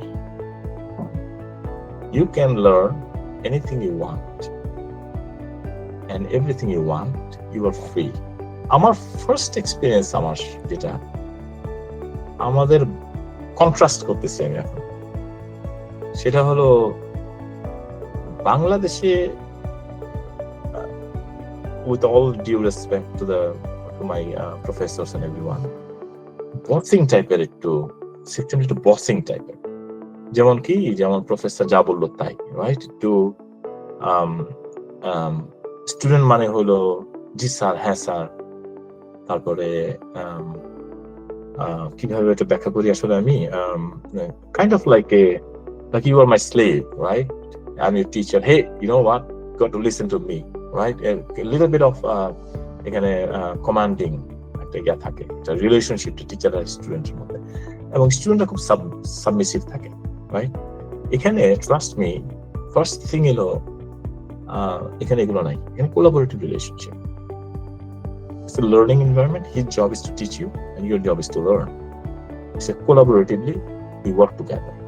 আমরা একসাথে শিখি, একসাথে সে তার ডিউটি করতেছে, আমি আমার ডিউটি করতেছি। সে যখন দেখে যে তার student শিখতেছে, he feels better or she feels better, এবং এটা তার একটা তার প্রফেশন, তার যে প্রফেশনটা একাডেমিক্স হিসাবে, তার যে প্রফেশনটা, তার প্রফেশন সে সাকসেস করতেছে। এবং এখানে স্টুডেন্টদের ইভালুয়েশন আছে, আমি ইভালুয়েট করি আমার কোর্স ইনস্ট্রাক্টরকে, এবং সেই ইভালুয়েশন গুলা trust me is very serious. কারো ক্যারিয়ার হয়ে যায় এই ইভালুয়েশনের উপর বেসিস করে, এবং স্টুডেন্টরা যখন ইভালুয়েট করে, স্টুডেন্টরা কিন্তু ইম্পার্শিয়ালি ইভালুয়েট করে। হ্যাঁ, মেবি হি অর শি, আমি পরীক্ষা ভালো করিনি, আমি ভালো গ্রেড পাইনি, just my own me, nothing on the professor যে টিচ করতেছে আমাকে। আমি যখন ইভালুয়েট করবো, সুন্দরভাবে ইভালুয়েট করা হয় এখানে, হ্যাঁ, কোশ্চেন গুলো খুব সুন্দর কোশ্চেন থাকে এবং সুন্দর ডিপার্টমেন্টের হেডের কাছে যায়, ডিপার্টমেন্ট হেড দেখে এগুলো সব, দেখে এগুলো আবার প্রফেসরদের সাথে তখন তারা বসে যে কোন কোন ক্ষেত্রে ইমপ্রুভ করা যেত ইনস্ট্রাকশন। হ্যাঁ, যেন ওই যে যে ইভালুয়েশন গুলো আসছে, এবং ইভালুয়েশন গুলো কিন্তু কেউ নাম জানে না, অ্যানোনিমাস, রাইট? তো এই যে ফিডব্যাক চ্যানেল আছে, একটা সুন্দর ফিডব্যাক চ্যানেল দিয়ে এটা একটা এই একটা জিনিস আমার কাছে মনে হচ্ছে ভেরি ভেরি নাইস। হ্যাঁ, এবং আরেকটা বলি, access to the academic professors, scientist, access. আমার খেলে ইমেল করলেই হতো, এখানে ইমেল ম্যাক্সিমাম টাইমে আমি ইমেল করতাম যে আমার এই জিনিসটা আমি বুঝতে পারিনি, এরকম না, এটা লেকচারটা ফলো করতে পারিনি। লেকচার নোট তো দিতই, আমাকে আলাদাভাবে সময় দিত, ঘন্টাখানেক সময় বাইরে আমাকে দিত, একটা সময় বলতো যে এই সময় ফ্রি আছে, তুমি এই সময় আসো, এবং তার চেম্বারে অনলি মি, আমাকে সে সময় দিচ্ছে, এবং সে সুন্দর করে বুঝাইতো, তখন ব্ল্যাকবোর্ডে বা এতে গিয়ে সুন্দর করে বুঝাইতো, সুন্দর করে ইয়ে করতো, দেখতো, তারপর বলতো মনে হয় তোমার মধ্যে এটা একটু দেখো, এটা একটু দেখো, এটা দেখলে মনে হয় আর একটু পরিষ্কার হবে তোমার কাছে, আবার এসব এবং বলতো আফটার হি ইজ ডান, বলতো যে আমার কাছে আবার আসবা যদি কোনো সমস্যা থাকে, doesn't matter, he will not get annoyed with you. এই যে রিলেশনশিপ, একটা টিচার কে স্টুডেন্টের যে সুন্দর কানেক্টেড রিলেশনশিপ, আর কিছু রিলেশনশিপ আরো আছে যেগুলো হলো আউটসাইড অফ দিস, যেমন তারা একসাথে ঘুরতে গেছে, একসাথে, আমার প্রফেসরের সাথে আমি এমন জায়গায় গেছি যে এই যে বাংলাদেশের কালচারের সাথে সুইট করবেন, হ্যাঁ, দ্যাটস ফাইন। আমি বাংলাদেশকে আমি বলছি না ইউরোপ বানাই ফেলি বা আমরা আমেরিকা বানাই ফেলি, that's not the point of discussion. Point of discussion হলো এই যে একটা কোলাবোরেটিভ লার্নিং এনভায়রনমেন্ট, একটা নাইস রেসপেক্টফুল একটা ইন্টারাকশন। দিস ইজ সামথিং আমি এখানে শিখছি। আমার ফার্স্ট লার্নিংটা এটা হচ্ছে। সেকেন্ড লার্নিং আমার যেটা হয়েছে, আমি জানি সময় কতটুকু আছে, সময় কতটুকু নিচ্ছি। সেকেন্ড লার্নিংটা হয়েছে যে look man, when we are all individual people, right? We all have our own intellect, own perspective, own brain, own thinking. তো এখানে একটা মানুষ যখন আরেকটা মানুষের সাথে কাজ করে তখন কনফ্লিক্ট হওয়াটা খুব স্বাভাবিক, এটা হবেই। আমি এখন যেখানে কাজ করি, আমার আন্ডারে জুনিয়র কাজ করে, আমি আমার অন্য কোয়ার্কারদের সাথে কাজ করি, নট আমার বসের সাথে আমি কাজ করি, not necessarily I agree with my boss. এবং অ্যাকচুয়ালি আমাদের যে মিটিং হয়, আমাদের তো ডিপার্টমেন্টে বাই উইকলি মিটিং হয়, সেই মিটিং এর মধ্যে sometimes it happens that I don't agree with my boss at all. আমার যে জুনিয়র আছে, she doesn't, যে আমার সরাসরি আমার কাছে রিপোর্ট করে তার কাজের জন্য, many times it happens she didn't agree with me, সে আমার সাথে এগ্রি করে না। এখন কথাটা হচ্ছে আমার বস আমার সাথে এগ্রি করতেছে না, আমার জুনিয়র যে আমার কাছে রিপোর্ট করে সে আমার কাছে তার আমি পারফরমেন্স রিভিউ আমার উপর দিয়ে যায়, সে আমার সাথে করতেছে না। এখন এটা আমি যদি বাংলাদেশে দেখি একটা সিস্টেমটা, এই সিস্টেমটাই আমি যদি দেখি এখন, oh my goodness man, how do you work, কেউ কারোর সাথে এগ্রি করতেছে না, রাইট? But it works. মানে এটা কিভাবে কাজ করে আসলে, right? We make it work. How? এখানে কনফ্লিক্ট ডাজন্ট মিন কম্ব্যাটিভনেস। কনফ্লিক্ট মানে কম্ব্যাট করা না। Nothing personal with her and me, nothing personal with me and my boss. We all are trying to do a job. Focusটা কিন্তু job, একটা কাজ related কাজ করতেছি, সে ভাবতেছে কাজটা এইভাবে করা দরকার, আমি বলতেছি আমার মনে হচ্ছে যে এইটা দিস দ্য রাইট টেকনিক, আমার জুনিয়র বলতেছে যে she sometimes she's caught in the in between, like because দুজন তার বল, সে কোন দিকে যাবে, সে sometimes maybe she sometimes agree করতেছে আমার বসের সাথে, sometimes she is agreeing with me, but that's fine, you know.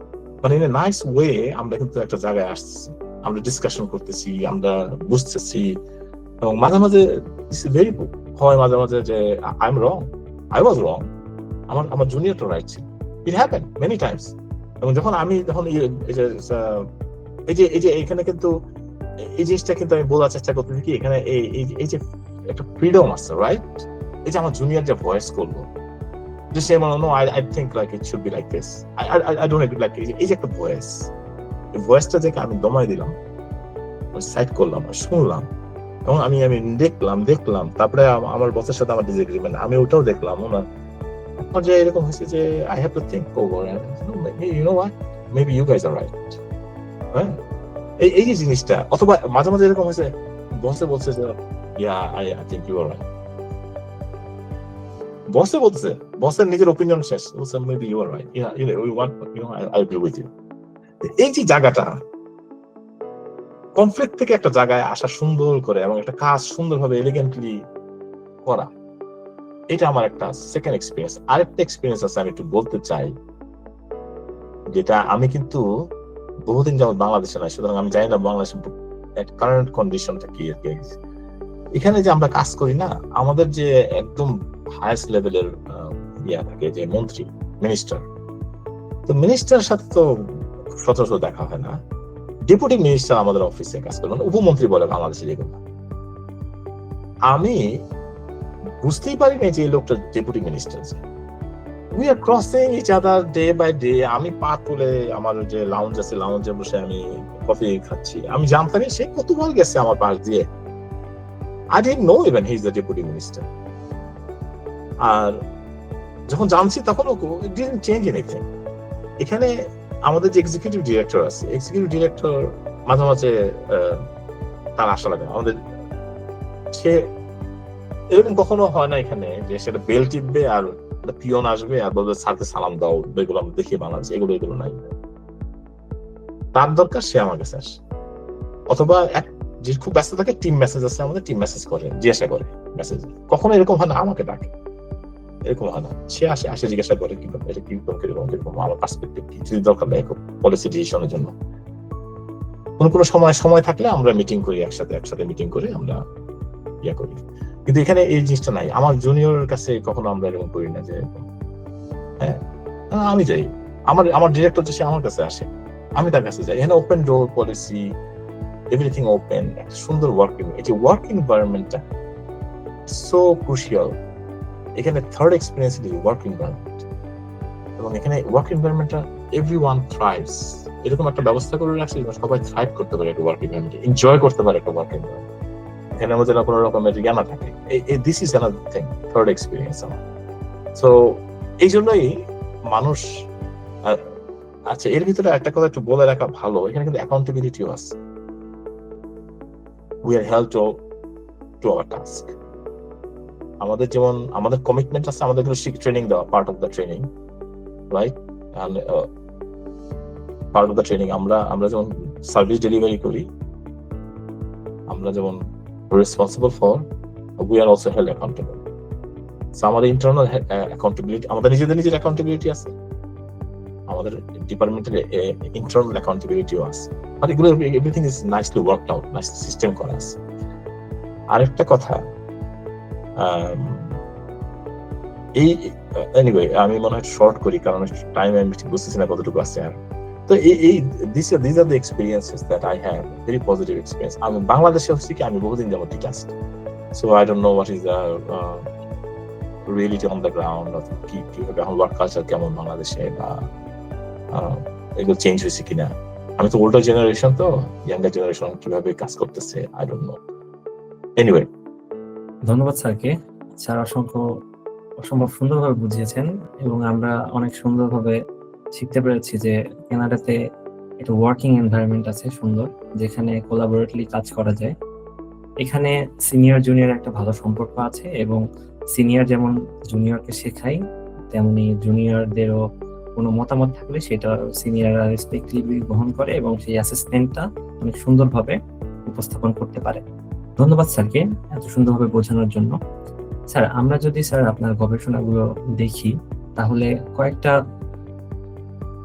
Main point আমাদের মাঝে আসে, যেমন growth and yield modelling, সিলভিকালচার।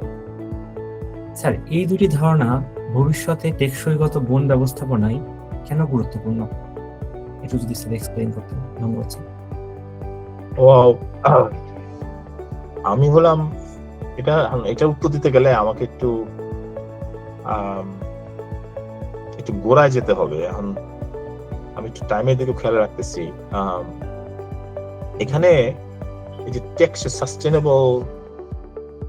Sustainable কথাটা এখানে আছে, সাস্টেনেবল ফরেস্ট ম্যানেজমেন্টের কথাটা আছে, যে বন ব্যবস্থাপনাটা টেকসই বন ব্যবস্থাপনা।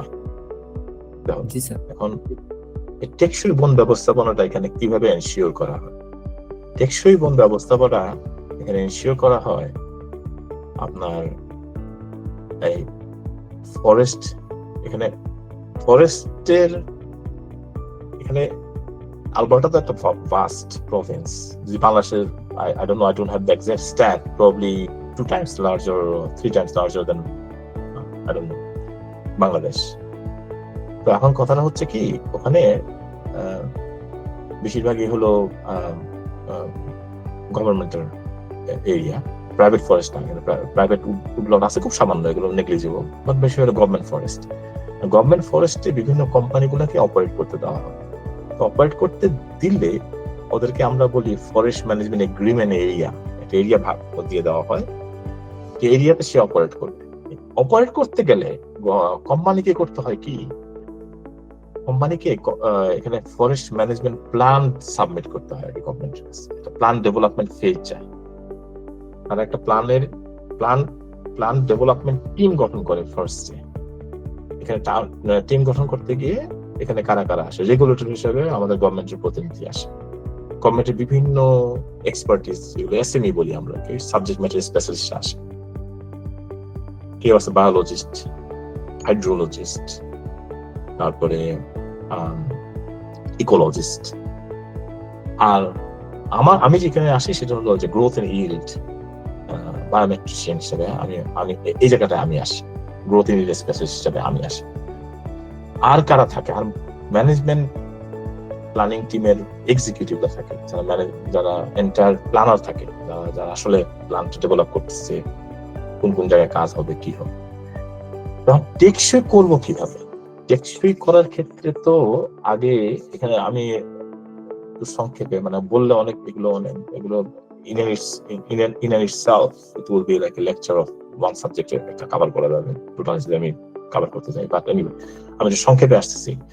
গ্রোথ এন্ড ইল্ড আর সিলভিকালচার নিয়ে বলা হয়েছে। বনকে টেকসই করতে গেলে আমার তো আগে জানতে হবে, সেটা হলো আমি হারভেস্ট করবো। এখানে মেইন জিনিস হলো যদি আমার ম্যানেজমেন্ট অবজেক্টিভ আমার জানা, কি উদ্দেশ্যে আমি বনকে ম্যানেজ করতেছি। প্রাইমারি অবজেক্টিভ যদি টিম্বার হারভেস্টিং হয়, তাহলে আমাকে এখন বোঝা লাগবে যে আমি টিম্বার হারভেস্ট করে আমার টিম্বার আছে কতটুকু existing, I have to know that first, বেসলাইনটা কোথায়। এন্ড আর কি জানতে হবে আমাকে, সেটা হলো আমি খুব সিম্পলি বলতেছি, হ্যাঁ এগুলো খুবই কমপ্লিকেটেড। বনের এই যে বিভিন্ন ধরনের স্ট্যান্ড আছে, বিভিন্ন ধরনের ফরেস্ট আর হোমোজিনাস না, হেটেরোজিনাস, লাইক ডিফারেন্ট এন্টিটিস থাকে।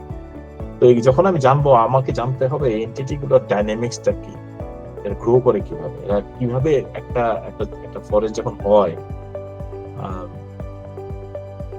এটা এখানে সাধারণত fire disturbance is the biggest disturbance. ফায়ারের পরে একটা ফরেস্ট অরিজিনেট করে।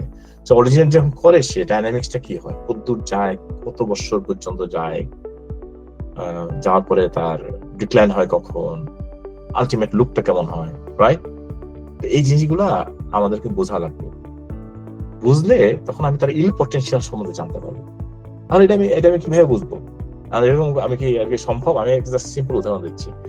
আগুন লাগলো, আমি ন্যাচারাল অরিজিনেটেড ফরেস্টের কথা বলছি। আগুন লাগলো, আগুন লাগার পর বন পুড়ে একদম শেষ করে দিল, মানে সব পুড়ে গেল, গ্রাউন্ডে চলে গেল সবকিছু।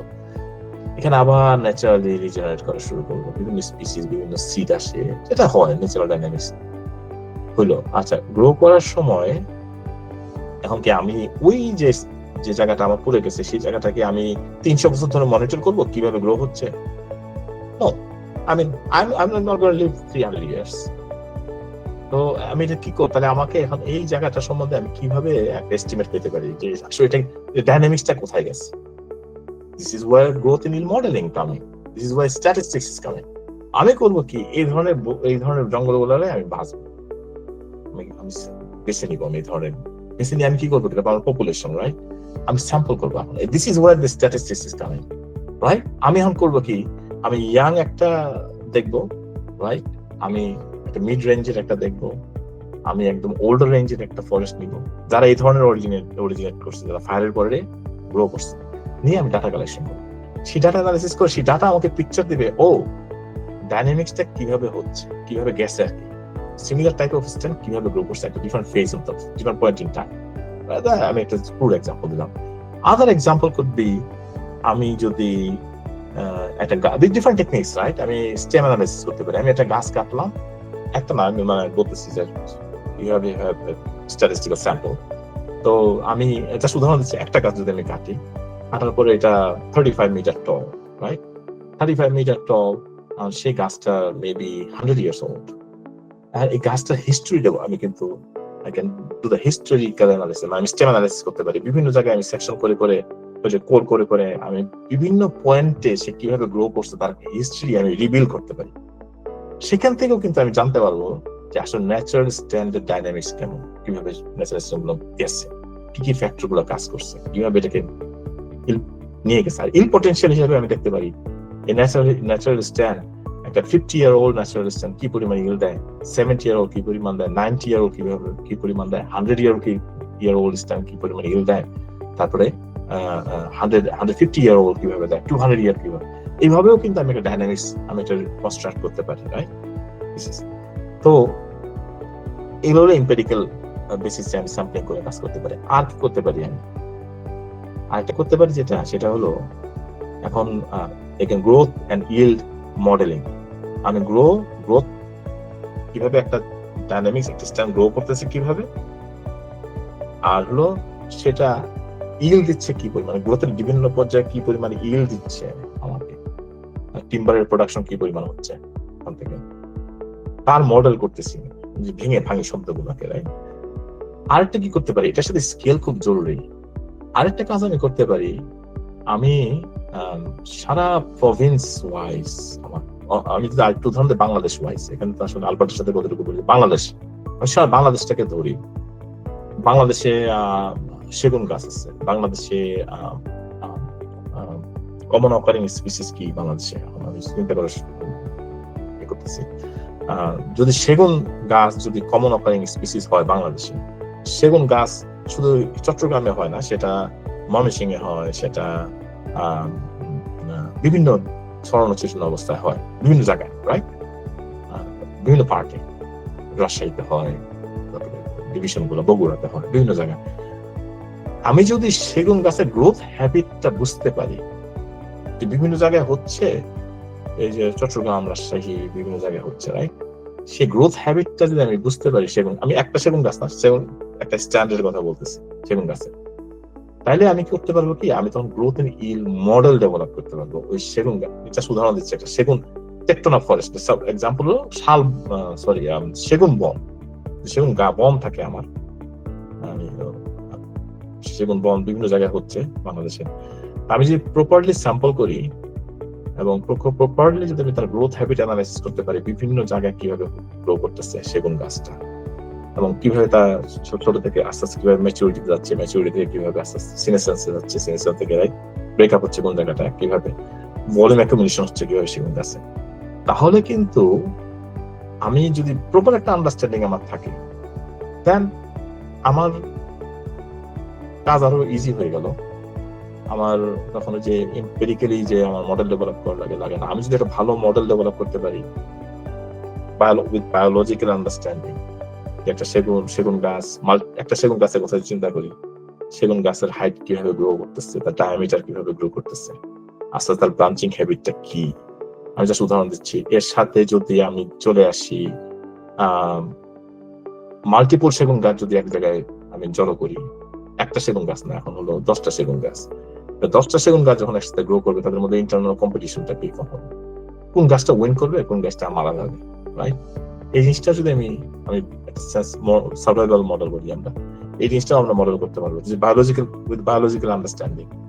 তাহলে আমি তখন এট দ্য এন্ড, এই জায়গায় আমি জাস্ট উদাহরণ দিলাম 10টা, রাইট? আমি এখানে 100টা থ্রো করলাম, ডেন্সিটি আরো বেড়ে গেল, রাইট? মোর কম্পিটিশন, এখন কি হবে, রিসোর্স ইউটিলাইজেশন কিভাবে হবে, এইটা যদি আমি মডেল করতে পারি, আমি যদি ভালো একটা সেন্স আইডিয়া করতে পারি, এবং এই ডিফারেন্ট পার্টস গুলোকে যদি আমি ইন্টিগ্রেট করতে পারি একসাথে একটা মডেলের মধ্যে, then all I need to know, আমি যদি জানতে চাই, ফিউচার প্রেডিকশন করতে চাই আমি, যে একটা সেগুন বন যার 100টা গাছ আছে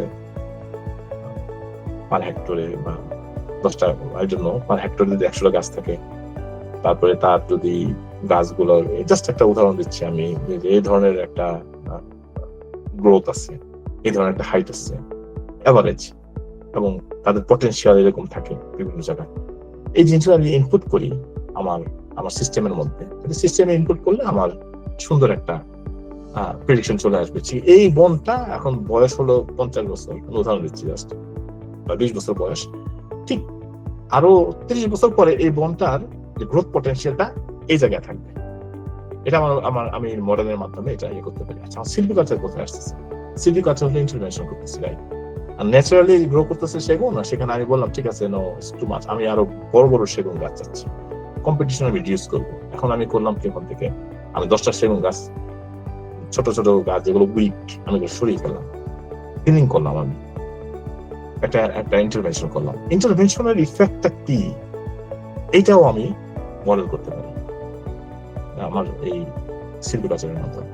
তো মডেল করলে তখন আমি বুঝতে পারবো যে ওয়াও, আমি 3টা গাছ সরিয়ে ফেলছি আমার স্ট্যাম্প থেকে। আগে 10টা ছিল, আমার 7টা আছে, কিন্তু 7টা হচ্ছে কি অনেক বড় ডায়ামিটার রেসপন্স দিচ্ছে, অনেক বড় বড় গাছ হচ্ছে, ফ্যাক্টরি, ইকোনমিক্যালি মোর ভায়াবল, মোর পটেনশিয়াল।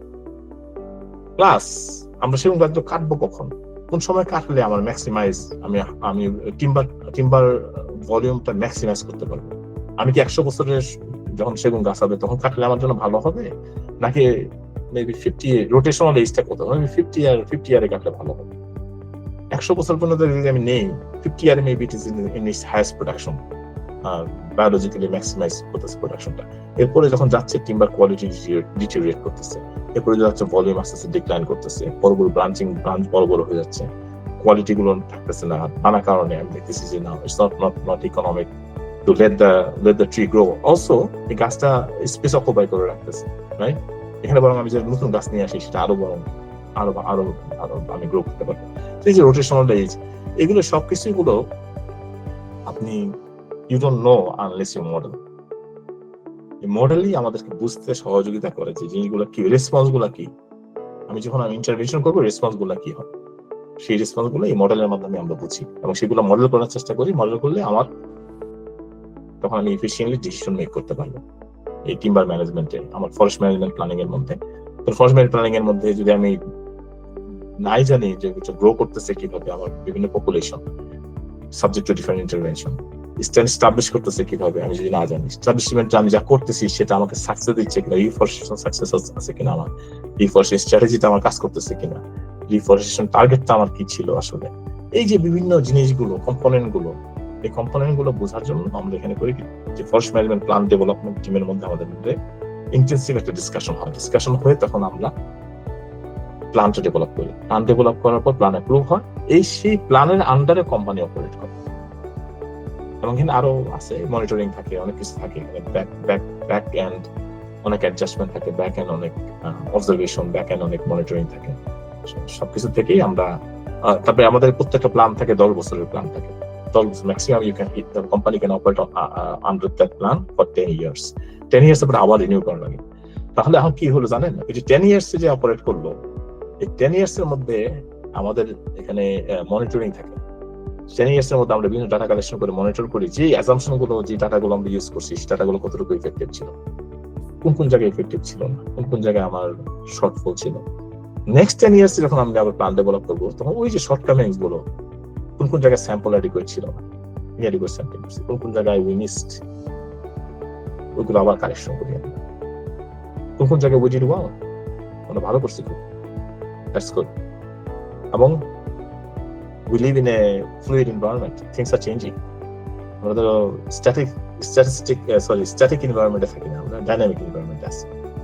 তো 10 years এর আগে যেটা বাস্তব ছিল, 10 years later that might be true. New technology merge করছে এখন, সেই নিউ টেকনোলজি ইন্টিগ্রেশন কিভাবে হবে, এগুলো আমরা সবই ফরেস্ট ম্যানেজমেন্ট প্ল্যানিং এর মাধ্যমে সব ডিসকাশন হয়, রিনিউ হয়, প্ল্যান ওভার প্ল্যান আমরা চিন্তা করি, করে এগুলো আমরা প্রোগ্রেস করি। এখন এটা এই সবগুলাই হলো কেন জানেন, sustainable forest management. Forest management sustainable হয়। সাস্টেইনেবল মানে কি, আমি রিসোর্সকে ড্যামেজ করবো না। আমি যে বন কেটে নিয়ে চলে গেলাম, শেষ, oh no, I don't have any wood anymore, no. Sustainable হলো আমি যা কাটতেছি তার চেয়ে বেশি গ্রো করতেছি, or at the minimum level I'm maintaining it. What nature is giving me or what I am producing, I'm harvesting at the same level. আর এখানে আরো অনেক আছে, আমাদের timber supply analysis, timber supply model আছে, ওখানে planning Horizon আছে। হ্যাঁ, আমরা কিভাবে এগুলো করি, এনশিওর করি যে যে মানে it's not only like you have to have wood for now. আমার জেনারেশন হারভেস্ট করে চলে গেল, পরের জেনারেশন আসলে তো কিছুই নাই। No, we ensure that we have enough. Harvesting is very minimal. Enough land cover still untouched, intact. Objective based, of course. এগুলো সব মেনটেন করা হয়। এগুলো বলতে গেলে অনেক কিছু, but I am just in brief আমি বলতেছি। এগুলো সবই ফরেস্ট ম্যানেজমেন্ট প্ল্যানিং এ আমরা এনশিওর করি যে the management, the timber production, timber harvest, timber operation 100% sustainable, ecological based, and ecosystem based, and it's environmental friendly. ধন্যবাদ স্যারকে, অনেক সুন্দর করে আমাদেরকে এক্সপ্লেইন করেছেন টেকসইগত বন ব্যবস্থাপনায় আমাদের কি কি প্রোগ্রেস আছে এবং কিভাবে আমরা বন ব্যবস্থাপনা করতে পারি টেকসইগত ভাবে। স্যার, আমরা সবাই সচেতন জলবায়ু পরিবর্তন নিয়ে। স্যার, আমরা দেখেছি যে জলবায়ু পরিবর্তনের সাথে টেকসইগত বন ব্যবস্থাপনার একটা ওতপ্রোত রিলেশনশিপ রয়েছে। স্যার, এই রিলেশনটা আগে যেমন ছিল এখনো যেমন রয়েছে, স্যার এটা কি কোনো পরিবর্তন হচ্ছে?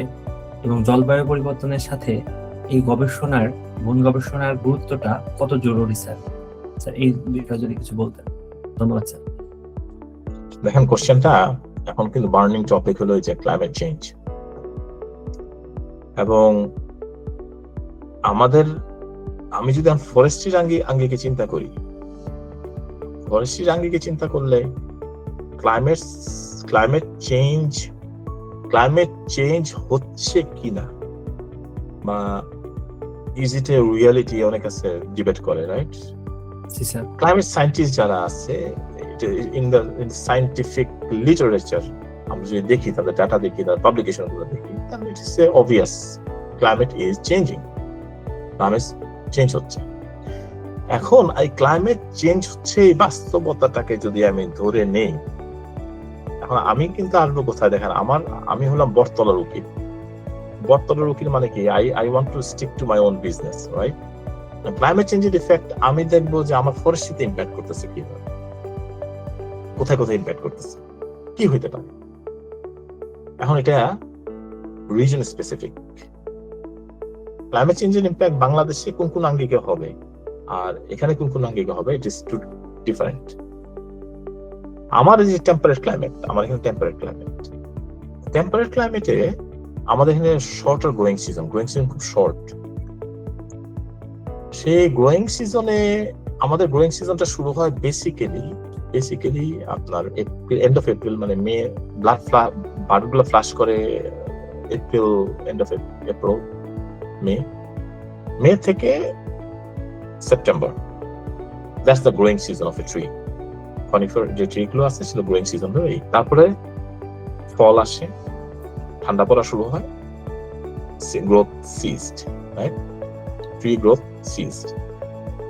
এখন আমার এখানে ক্লাইমেট চেঞ্জের ইম্প্যাক্টটা কোথায় আসবে? আমার এখানে ক্লাইমেট চেঞ্জের ইম্প্যাক্ট, যদি যে প্রেডিকশন আছে যে টেম্পারেচার ইনক্রিজ করবে বাই সার্টেন ডিগ্রিজ, ইনক্রিজ করতেছে অলরেডি, ট্রেন্ডটা সেদিকে। এখন আসলে কি, ক্লাইমেট চেঞ্জের ডাটা আসলে আমাদের খুব লিমিটেড। আগে ডাটা কালেকশন গুলো ওয়েদার স্টেশনের মাধ্যমে যে ডাটা কালেকশন হয়েছে সেগুলো এতটা হাই রেজুলেশন ছিল না। এখন আমরা মোর এমফেসিস দিচ্ছি ডাটা, মোর ডাটা, কিন্তু এই ডাটাগুলো পাইপলাইনে আসতে আরো 100 বছর চলে যাবে, right? Then we will have more data. এখন আগের পাস্ট ডেটা থেকে আমরা কিছু ট্রেন্ড দেখতেছি কোন দিকে যাচ্ছে, তো সেদিকে দেখলে আমার এখানে গ্রোয়িং সিজন লঙ্গার হয়ে যেতে পারে, রাইট? এখন গ্রোয়িং সিজন লঙ্গারের ইম্প্যাক্টটা কি ফরেস্টের উপরে হবে? That's the question number 1। গাছগুলোর অ্যাডাপ্টেশন এখন কিরকম হবে? যে গাছগুলো শর্টার গ্রোয়িং সিজনে অ্যাডাপ্টেড ছিল এবং টিম্বার প্রডিউস করতেছে, সেই গাছগুলোকে যদি লঙ্গার গ্রোয়িং সিজন দেই, সেক্ষেত্রে কি বেনিফিশিয়াল ইফেক্ট হবে নাকি ডেট্রিমেন্টাল ইফেক্ট হবে, রাইট? One question. দেখেন কিভাবে এই জিনিসগুলো আসতেছে আসতেছে। সেকেন্ড, অ্যাসোসিয়েটেড ইফেক্ট গুলো কি কি, আদার অ্যাসোসিয়েটেড ইফেক্ট কি কি আছে? আমার এখানে ওয়াটার ফ্লো যে হয়, গাছ তো আর এমনি ইয়ে করে, it needs resources, right, two draw from the soil. এখানে সয়েলের ডেপথ তো শ্যালো, সয়েল ডেপথ বাংলাদেশের মতো এরকম ডেপথ না, এখানে হলো রকি, রাইট, মাউন্টেনের উপরে গাছ হচ্ছে। তো ওখানে কি কি ইফেক্ট আসতে পারে আমার ক্লাইমেট চেঞ্জের কারণে, রাইট? ক্লাইমেট চেঞ্জ যদি ইভাপোট্রান্সপিরেশনের ব্যাপার আছে, ইভাপোরেশন বেশি হয়, will we experience more rain or no? Rain যদি মোর হয় তাহলে ওয়াশ আউট ইফেক্ট কেমন হয়? দেখছেন তো কত অ্যাসোসিয়েটেড ইফেক্ট গুলো কিরকম হচ্ছে। আচ্ছা, আমি বেশি একটা ডিস্ট্রাকশন না, যে সময় বোধহয় বেশি নাই আমাদের, বেশি একটা is a lot of, it's a complicated science. It's like, not a single thing like one size fits all. একটা জিনিস বের করে ফেললাম, সমাধান করে ফেললাম, তো কাজ শেষ। Then the science would have stopped. Science তো এভাবে কাজ করে না, right? We have many problems to address, and আস্তে science এইভাবে একটা পর একটা অ্যাড্রেস করতে থাকি। সমস্যা, একটা কোশ্চেন আনসার করি, 100 questions open up, right? One is not enough. Answering one question is not enough. That's a one PhD thesis করলে শেষ হয়ে যেত কাজটা, right? We answer one question, but another 100 questions are there in front of you. তো এখন কথাটা হচ্ছে কি, আমি যদি ইয়েতে আসি, আমার ফরেস্ট্রিতে আসি, আমাদের ফরেস্ট্রিতে এখন আমার কোথায় কোথায় আমার এই যে জোন আছে, আমার যে রিজন আছে, সেই রিজনের মধ্যে আমি এখন যেটা দেখতেছি, আমাদের এখানে যেটা দেখতেছি আমি ক্লাইমেট চেঞ্জে, আমরা অলরেডি ম্যাপিং করতেছি। আমাদের এখানে কিছু পলিসি ছিল, যেমন গাছ যেখানে গ্রো করে, আমরা যখন হারভেস্ট করার পর যখন আমরা নার্সারি থেকে গাছ এনে আবার গাছ প্লান্টেশন করি, সেই সিড জোন আমাদের ভাগ করা ছিল, যে আমরা চাই যে গাছটা যে এনভায়রনমেন্টে অ্যাডাপ্টেড, সেই এনভায়রনমেন্ট থেকে যেন গাছের সিড আসে, সেই এনভায়রনমেন্টে যেন আমরা গাছকে লাগাই। আমি বাংলাদেশের অ্যাসপেক্টের উদাহরণ দিই, বগুড়ায় যদি সেগুন গাছ হয় ভালো, যে বগুড়ায় যে সেগুন গাছ বগুড়া ক্লাইমেটে অ্যাডাপ্টেড, সেই গাছের গ্রোথ পটেনশিয়াল যদি ম্যাক্সিমাইজ হয় বগুড়া এনভায়রনমেন্টে, আমি বগুড়ার সেগুন গাছ লাগাবো, বগুড়ার সেগুন থেকে সিড কালেকশন করবো, ওখান থেকে যে চারা হবে সেই চারাটাই আমি লাগাবো বগুড়ায়।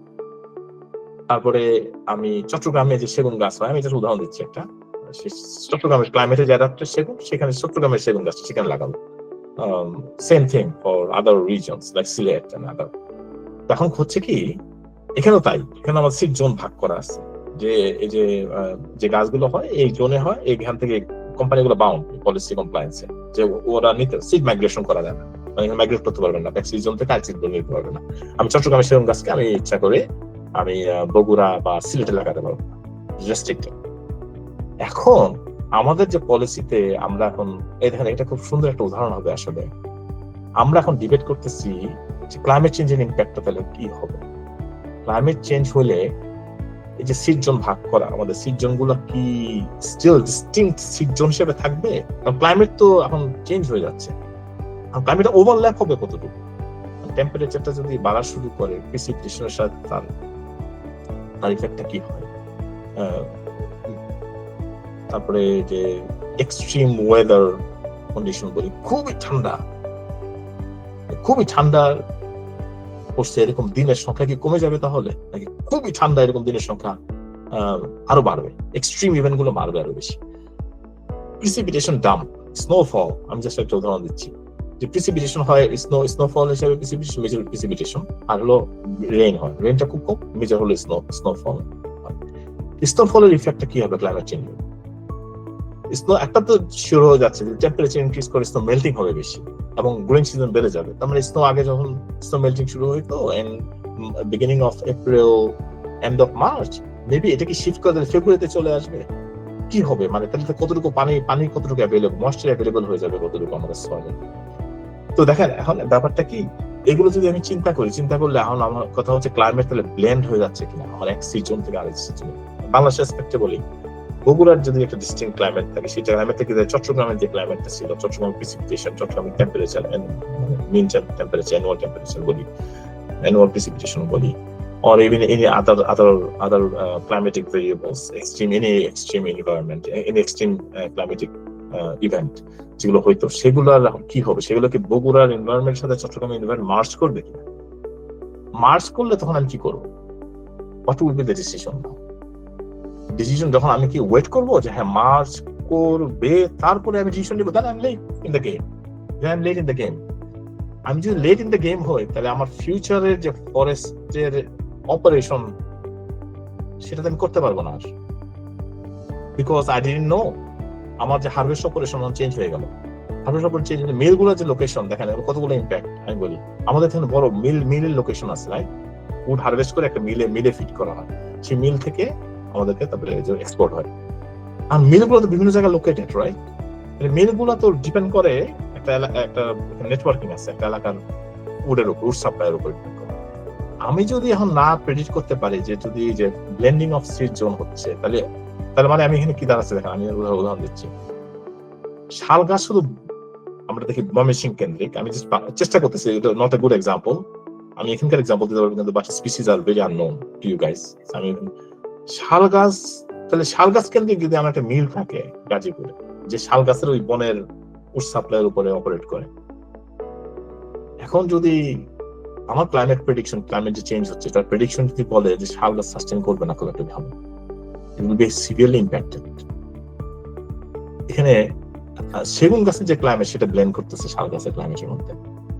তাহলে আমি কি করবো, কি আমি যখন ওয়েট করি 30 ইয়ার্স চেঞ্জ হয়ে গেল ক্লাইমেট, আমি কি করবেন, মিল বন্ধ হয়ে যাবে সব, আপনি তো you can't operate, you lost your wood. কিন্তু আমি যদি বুঝতে পারি জিনিসটা, আমার মডেল প্রেডিক্ট করে এবং আই হ্যাভ কনফিডেন্স, আমি করতে পারি কি শাল গাছের মধ্যে এখন তো অপারেট করতেছে, কাটো এবং কিছু সেগুন গাছ লাগানো শুরু করো, ওখানের মধ্যে মাইগ্রেট করো, রাইট? আমরা বললাম কি সেগুনকে আস্তে আস্তে মাইগ্রেট করতেছি শাল বনের ভিতরে, ইফ ইট পারমিটস, এবং আদার ইকোলজিক্যাল ফ্যাক্টর বিবেচনা করবে। আরো অনেক ফ্যাক্টর আছে, পেস্ট, ইনসেক্ট, এগুলোর অনেক ব্যাপার থাকে। তাহলে then I am ready for the future, right? এখানে আমরা এটা করতেছি। হোয়াট এভার সায়েন্স অ্যাভেলেবল, আমাদের কাছে যা সায়েন্স আছে এর বাইরে তো আমরা যেতে পারবো না। This is what are available. Science predict করতেছে কি, সায়েন্স প্রজেকশন করতেছে কি, তার বেসিসে এখন আমাদের পলিসি কমপ্লায়েন্স, আমরা এখন কোম্পানিগুলো ইন্ডাস্ট্রি এঙ্গেজমেন্ট বলি, আমরা ইন্ডাস্ট্রির সাথে আলোচনা করতেছি, হে ম্যান, লাইক তোমাদের যে সিট জোন গুলো আছে এখানে থাকতো, আমরা দেখতেছি আমাদের প্রেডিকশন ক্লাইমেট মডেল, যে আমাদের ক্লাইমেট মডেল আছে, ক্লাইমেট মডেল প্রেডিকশন করতেছে এই সিট জোন গুলো আর এরকম ডিস্টিংক্ট থাকতেছে না, এগুলো মার্জ করতেছে একটা একটার সাথে। তো আমরা দেখতেছি স্পিসিস গুলো মোরলি সাউদার্ন থেকে নর্থে শিফট করতেছে।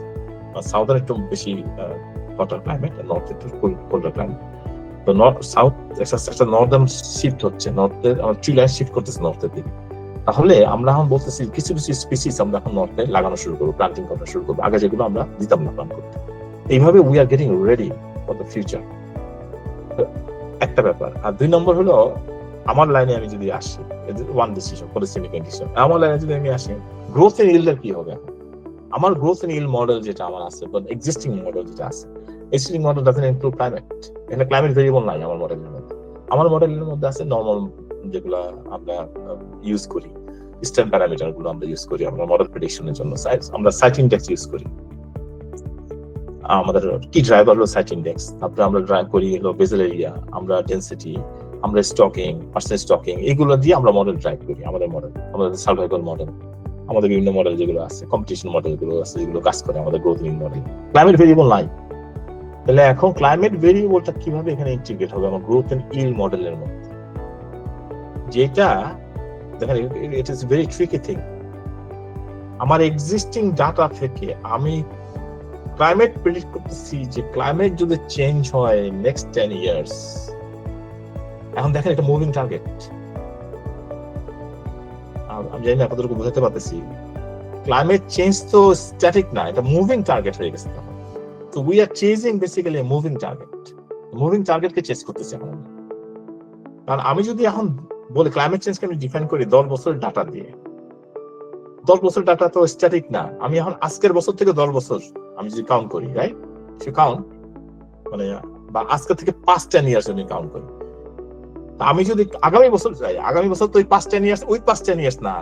বুঝতে পারতেছেন জিনিসটা কি বোঝাতে পারতেছি? Moving target. আমি যে আজকের ইয়ার 2026 থেকে 10 বছর যাই 2036, আমি যদি আগামী বছর যাই 2027 থেকে 10 ইয়ার্স, কি হবে তখন data? It will get 2027 to 2037। একটা বছরের কারণে আমার যে 10 ইয়ার্স অ্যাভারেজ করি বা 5 ইয়ার্স মুভিং টার্গেট চেঞ্জ হচ্ছে। তো এই জিনিসটাকে এখন ইন্টিগ্রেট করতে হবে আমার হলো গ্রোথ মডেলে। বর্তমান যে গ্রোথ মডেল আছে, বর্তমান growth model static site index মডেলের উপর নির্ভর করে। আমাদের একটা গাছ আমরা ডিফাইন করে দিই প্রথম থেকে যে গাছটার গ্রোথ পটেনশিয়াল কি, and that stays the same throughout the prediction.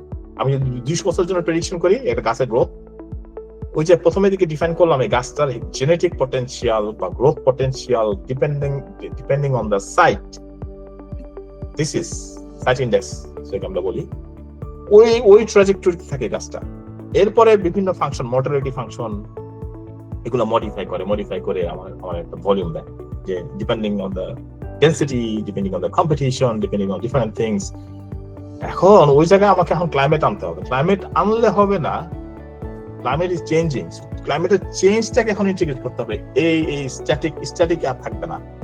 Growth response একটা স্পিসিসের আর স্ট্যাটিক না, depending on the site, depending on the এজের সাথে সাথে গাছ চেঞ্জ হচ্ছে, গাছ গ্রো করতেছে। It is also affected now changing climate.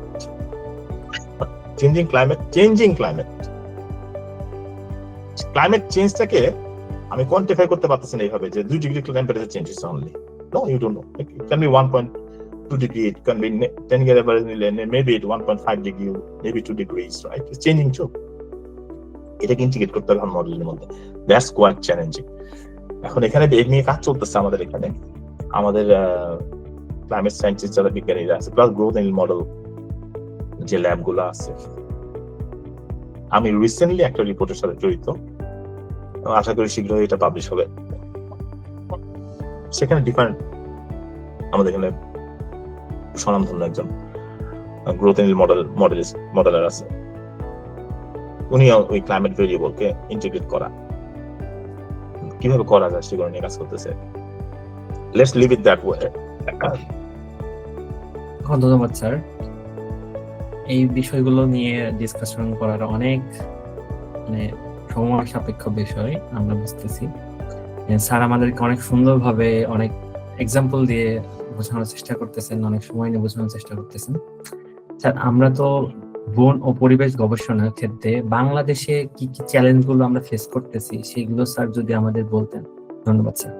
আমি 1-2 কথায় শেষ করার চেষ্টা করি। আমি তো আসলে বাংলাদেশে বহুদিন নাই, আমি ঠিক অতটা জানি না আমার কথা ভাবে নিলে ঠিক হবে কিনা। তবে আমার কাছে একটা জেনারেল সেন্স আছে। জেনারেল সেন্সটা হলো বাংলাদেশে এভরিথিং ইজ ডিসকানেক্টেড। বাংলাদেশের ক্ষেত্রে আমি এখন একটা উদাহরণ দিই আপনাকে। এখানে বাংলাদেশ হলো আমার কাছে যেটা মনে হচ্ছে খুব ডিসকানেক্টেড, এভরিথিং ইজ ডিসকানেক্টেড। আমি একটা উদাহরণ দিই এখানে আপনার। এখানে 2 বছর আগে একটা ফায়ার হয়েছে, 2 বছর আগে, 2-3 বছর আগে। এখানে আমাদের টুরিস্টিক টাউন আছে জ্যাসপার, মাউন্টেনিয়াস টুরিস্টিক। এখানে বিভিন্ন জায়গা থেকে লোক, মাউন্টেনিয়াস ফরেস্ট, নাইস, আমাদের আলবার্টার মধ্যে খুবই খুবই টুরিস্টিক জ্যাসপার ব্যান্ড। তো ওখানে বিলিয়ন ডলার রেভিনিউ আসে ওই একটা টাউন থেকে, ট্যুরিজমের মাধ্যমে, অনলি ফর ট্যুরিজম। এবং এখানে কিন্তু যে রিসোর্স কিভাবে ওখানে কিন্তু অপারেট করে কোম্পানিগুলো, আমরা রেগুলার আমরা ঠিক করি যে কিভাবে অপারেট করবে ওখানে। Operation different, right? Tourist objective হল ট্যুরিজম, টিম্বার অপারেশন না। টিম্বার অপারেশন প্রাইমারি অবজেক্টিভ না। So how we can do timber operation keeping that objective in mind, like billions of dollars আসতেছে সারা পৃথিবীতে লোকজন আসে, not only local. যেমন চট্টগ্রামের hill tract forest আপনি কিভাবে ম্যানেজ করবেন, right? Drawing all the tourists together. That's an example আমি দিচ্ছি। এখানে হচ্ছে কি জানেন, বনে আগুন লাগছে 3 বছর আগে, খুবই আনফরচুনেট। এখানে fire is the main disturbance. Bangladesh cyclone disturbance, the natural disturbance এর কথা বলতেছি। Anthropogenic disturbance, it can be different things, but anyway. So on করছে কি, তখন আপনার ওই আধা ঘন্টার ভিতরে সে আগুন জাম করে ওই সারা টাউনকে ওয়াইপ আউট করে দিচ্ছে। Touristic town wipe out. অনেক চেষ্টা করছে এখানে, তো জানেন টমার দিয়ে, হেলিকপ্টার, ডিফারেন্ট, নাথিং ওয়ার্কড। ফায়ারের কাছে টিকে পারেনি, মারাও গেছে বোধহয় একজন ফায়ার ফাইটার ফাইট করতে গিয়ে। তো এখন একটা কথা কি, এখন গভর্নমেন্টে দেখেন আমরা কিভাবে কাজ হয়। এখানে গভর্নমেন্টের মিনিস্টার ছিল, ফরেস্ট মিনিস্টার, সে আসলো, সে বলছে সে তো পাবলিক ফিগার, রাইট? সে বলতেছে I can't let that happen anymore, আমার কমিউনিটি বার্ন হয়ে যাচ্ছে ভাবে। হ্যাঁ, কমিউনিটি গুলো সব জাসপারের কথা বললাম, but there R other communities যেগুলো ওই যে কাছাকাছি। আমি তো শহরে থাকি, far away from the main forest, তো অনেকে তো ফরেস্টের কাছাকাছি কমিউনিটি থাকে, ফরেস্টের কাছাকাছি থাকে। তো বলতেছে যে it can happen, it cannot happen anymore. আমি তো এইভাবে অ্যাফোর্ড করতে পারবো না, এভাবে যদি টাউন ওয়াইপ আউট হয়েছে বিলিয়ন্স অফ ডলার্স এর ক্ষতি। আমাদের কাছে আসছে, সে বলছে হোয়াট উই ক্যান ডু। এখন মিনিস্টার, সে গভর্নমেন্টের আমাদের অ্যানালিস্ট, তাদের কাছে বলছে ইট ক্যানট হ্যাপেন এনিমোর, এটা হইতে পারে না, I can't let that happen. আমার পাবলিক ওপিনিয়ন, আমার পাবলিক, সে তো ডেমোক্রেটিকলি ইলেক্টেড, সো পাবলিকের কাছে সে অ্যাকাউন্টেবল।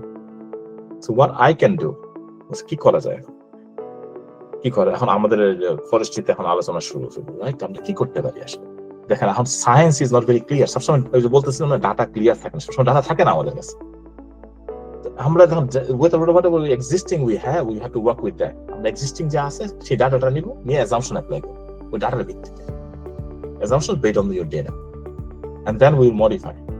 এখন একটা প্রোগ্রাম চালু করলো, আমরা দেখলাম, কোয়ান্টিফাই করার চেষ্টা করলাম যাচ্ছে এটা এই যে র্যাপিড স্প্রেড হয় ফায়ারের, র্যাপিড স্প্রেডের জন্য দায়ী কি। তো আমরা বের করার চেষ্টা করলাম যে প্রথম হলো ফায়ার, আমাদের এখানে ফায়ার প্রেডিকশন মডেলও আছে, ফায়ার প্রেডিক্ট করে depending on the climate, depending on the extreme temperature event, যে ফায়ার বেশি হবে, ফায়ার কম হবে। গ্লোবাল ক্লাইমেট মডেল আছে, এগুলো থেকে নিয়ে ডাটা নিয়ে প্রেডিক্ট করে, ফায়ার প্রেডিক্ট করে। ফায়ার প্রেডিক্ট করতে গিয়ে এখানে আমরা যেটা দেখলাম যে আসলে ফায়ার যে মানে কনিফার, তো প্রথমে স্পিসিস গুলো হলো খুবই ক্রাঞ্চি, খুবই ড্রাই স্পিসিস, সাকুলেন্ট স্পিসিস না, যে কনিফার বেসিক্যালি। বাংলাদেশে যে ক্রিসমাস ট্রি যেগুলো থাকে না, জুনিপার টাইপের ট্রি যেগুলো বাংলাদেশে পাওয়া যায়, অর্নামেন্টাল, এখান থেকে এগুলো হলো কমার্শিয়াল যেগুলো। এখন দেখা গেছে যে কি করবো আমরা এটা, তো করলো কি ফিউল লোড কোন কোন জায়গায়, কোন কোন ফরেস্টে বেশি অ্যাকোমোডেট করতেছে ফিউল লোড, এগুলো ন্যাচারালি মোট তাই করে যে জমা হচ্ছে, কোর্সুরি ডেব্রি জমা হচ্ছে ফ্লোরে, ওইটাই হলো ফিউল লোড। ওখানে যখন ইগনাইট করতেছে, এইটা হলো একদম টানস অফ লাইক ফিউল জমা হয়ে আছে, একটা স্পার্ক যখন ইগনাইট করতেছে র্যাপিডলি ব্লো করতেছে, এমন আগুন লাগতেছে যে কন্ট্রোলের মতো না। এখন আমাদের একটা প্রোগ্রাম সরকার আসার পরে বললো যে how we can mitigate that, fire smarting করতে পারি কিভাবে, কারণ ফায়ার স্মার্টিং স্ট্র্যাটেজি কি হবে, এটা আমরা বসে আলোচনা করে সব ঠিক করলাম। যে আমাদের একটা প্রোগ্রাম, ভেরি রিসেন্ট একটা প্রোগ্রাম চালু হয়েছে, এই যে চিফার বলি আমরা, হ্যাঁ, যে community hazardous fuel reduction program. এবং এই চিফার প্রোগ্রামটা একটু টাইম, আমি বলতেছি না যেটা একদিনে হয়ে গেছে, এটার ভিতরে আমরা বিভিন্ন ভাবে ডাটা দিয়ে বিভিন্ন ভাবে চিন্তা করলাম যে এই কমিউনিটি সারাউন্ডিং যেগুলো আছে, কমিউনিটির মধ্যে 5 কিলোমিটার 10 কিলোমিটার একটা বাফার তৈরি করবো আমরা। সেই বাফারটা এমন ভাবে তৈরি করবো যে ওগুলো লেস সাসেপ্টেবল টু ফায়ার স্মার্টিং করা। আমরা এখন এমন, তাহলে এখানে তো ইন্ডাস্ট্রি গুলো সব অপারেট করে, ইন্ডাস্ট্রি অপারেট করতে গেলে, আমি খুব সংক্ষেপ করতেছি আর কি, এটা অনেক বড় একটা কনসেপ্ট, বড় একটা অপারেশন চলতেছে, বাট সিম্পলি পুট আমি যেটা কনসেপ্ট বলি, আমরা যে সিম্পল কনসেপ্টে আসছে, এখানে মেইন স্পিসিস গুলো, যেখানে কনিফার স্পিসিস আছে, ডিসিডুয়াল স্পিসিস আছে, এখানে বেশি স্পিসিস নাই, হ্যাঁ, 10টা 12টা 15টা স্পিসিস মাত্র। বাংলাদেশের মতো not like high biodiversity index, thousands, hundreds of species নাই, only few species নেই আছে লিস্টে। এখন এখানে করছে কি, এখানে যেটা সিম্পলি পুট ডিসিডুয়াস যে স্পিসিসটা আছে, এই ডিসিডুয়াস স্পিসিস হলো, এটা হলো সাকুলেন্ট স্পিসিস। তো সাকুলেন্ট স্পিসিস যখন, এটা হলো লেস ফায়ার প্রোন, এটা ফায়ারের বেশি সাকুলেন্স, রাইট? এটা সাকুলেন্ট স্পিসিস, ক্রাঞ্চি নাকুলেন্ট। তো এই যে চিফার প্রোগ্রামে আমরা ঠিক করলাম যে কমিউনিটির কাছে যে কনিফার যেগুলো আছে সেগুলো হারভেস্ট করে আমরা করবো কি, ওখানে ডিসিডুয়াস স্পিসিস যেটা আছে, ডিসিডুয়াস স্পিসিসকে আমরা রিজেনারেট করবো, এবং এটা ন্যাচারালি রিজেনারেট করা, প্লান্ট করতে হয় না, উইডের মতো একটা। তো এটাকে বলে আমরা কুল ফরেস্ট বলি। আমরা ভাগ করলাম হট ফরেস্ট এবং কুল ফরেস্ট। কমিউনিটির আশেপাশে আমরা এনকারেজ করবো কোম্পানিগুলোকে কুল ফরেস্ট গ্রো করার জন্য।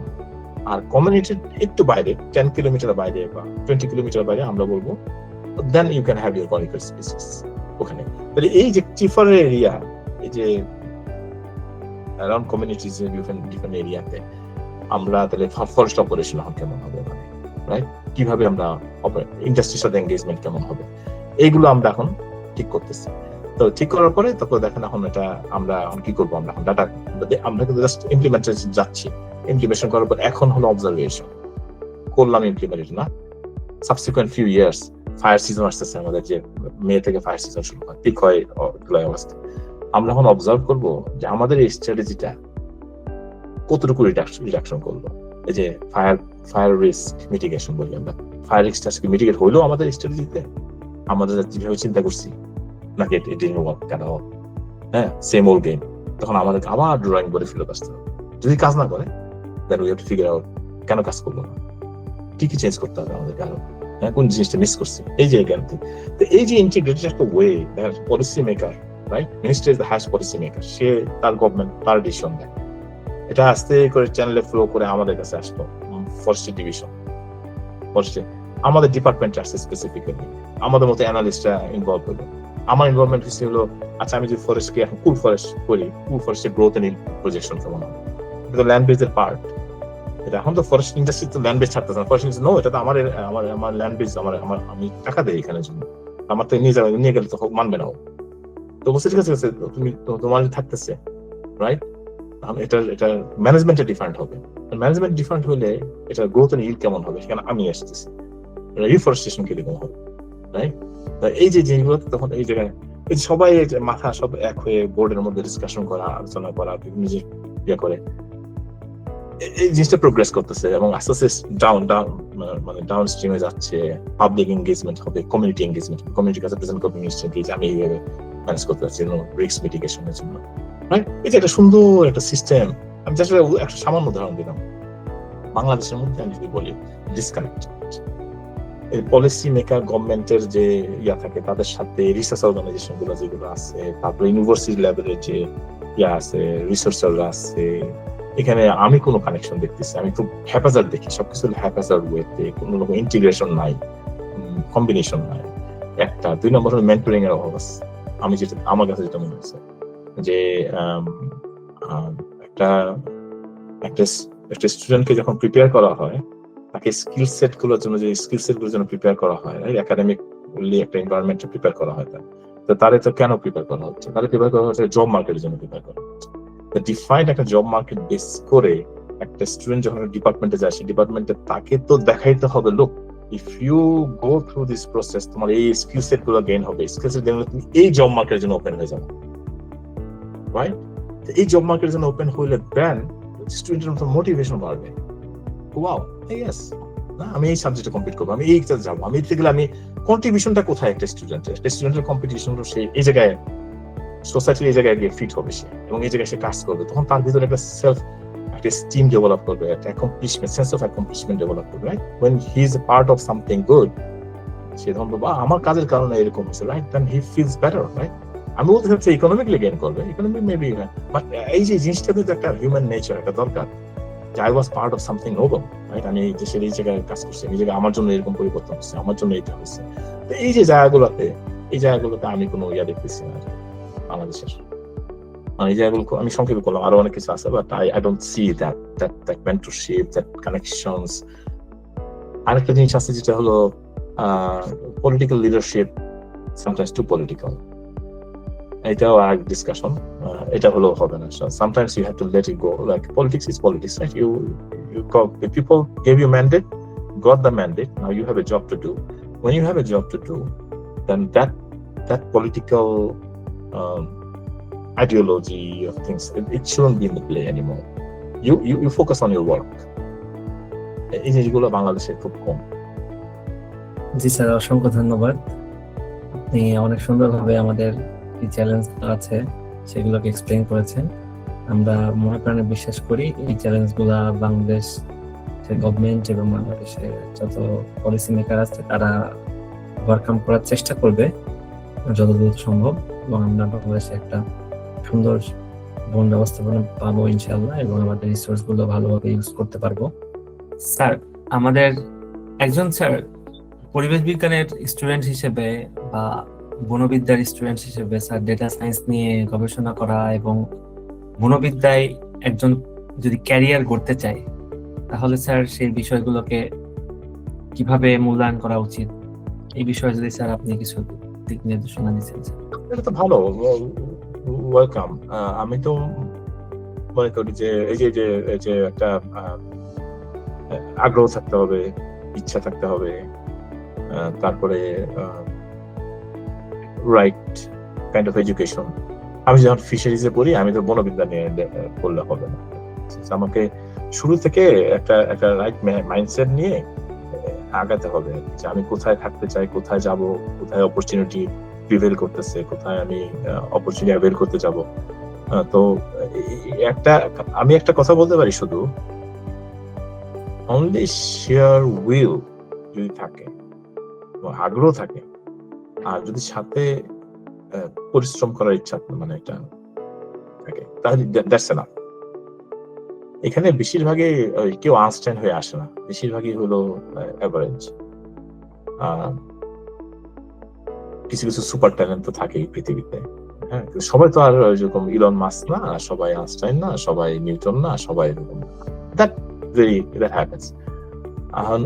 আমাদের মধ্যে কেউ হবে এরকম, কেউ থাকবে ভেরি ট্যালেন্টেড ইন্ডিভিজুয়াল, তাদের অনেক পটেনশিয়াল আছে, যারা অনেক কিছু করতে পারে। বাট এভারেজ লেভেলে চিন্তা করি, এভারেজ লেভেলে ফাংশন করার জন্য only you need the will power and hard work. That's it. That will give you success 100%। এবং একটা একটু গোল ওরিয়েন্টেড থাকতে হয়, রাইট? এই কাজটা আমি কেন করবো, এটা কোথায় নিবে আমাকে, গোল ওরিয়েন্টেড থাকলে, একটু ফোকাসটা ভালো থাকলে দ্যাটস এনাফ। এর চেয়ে আর বেশি কিছু প্রয়োজন হয় না। ডিস্ট্রাকশন গুলো একটু কমাইতে হবে আর কি। হ্যাঁ, আমি মনে করি that is enough. G sir, অসংখ্য ধন্যবাদ স্যার আপনাকে।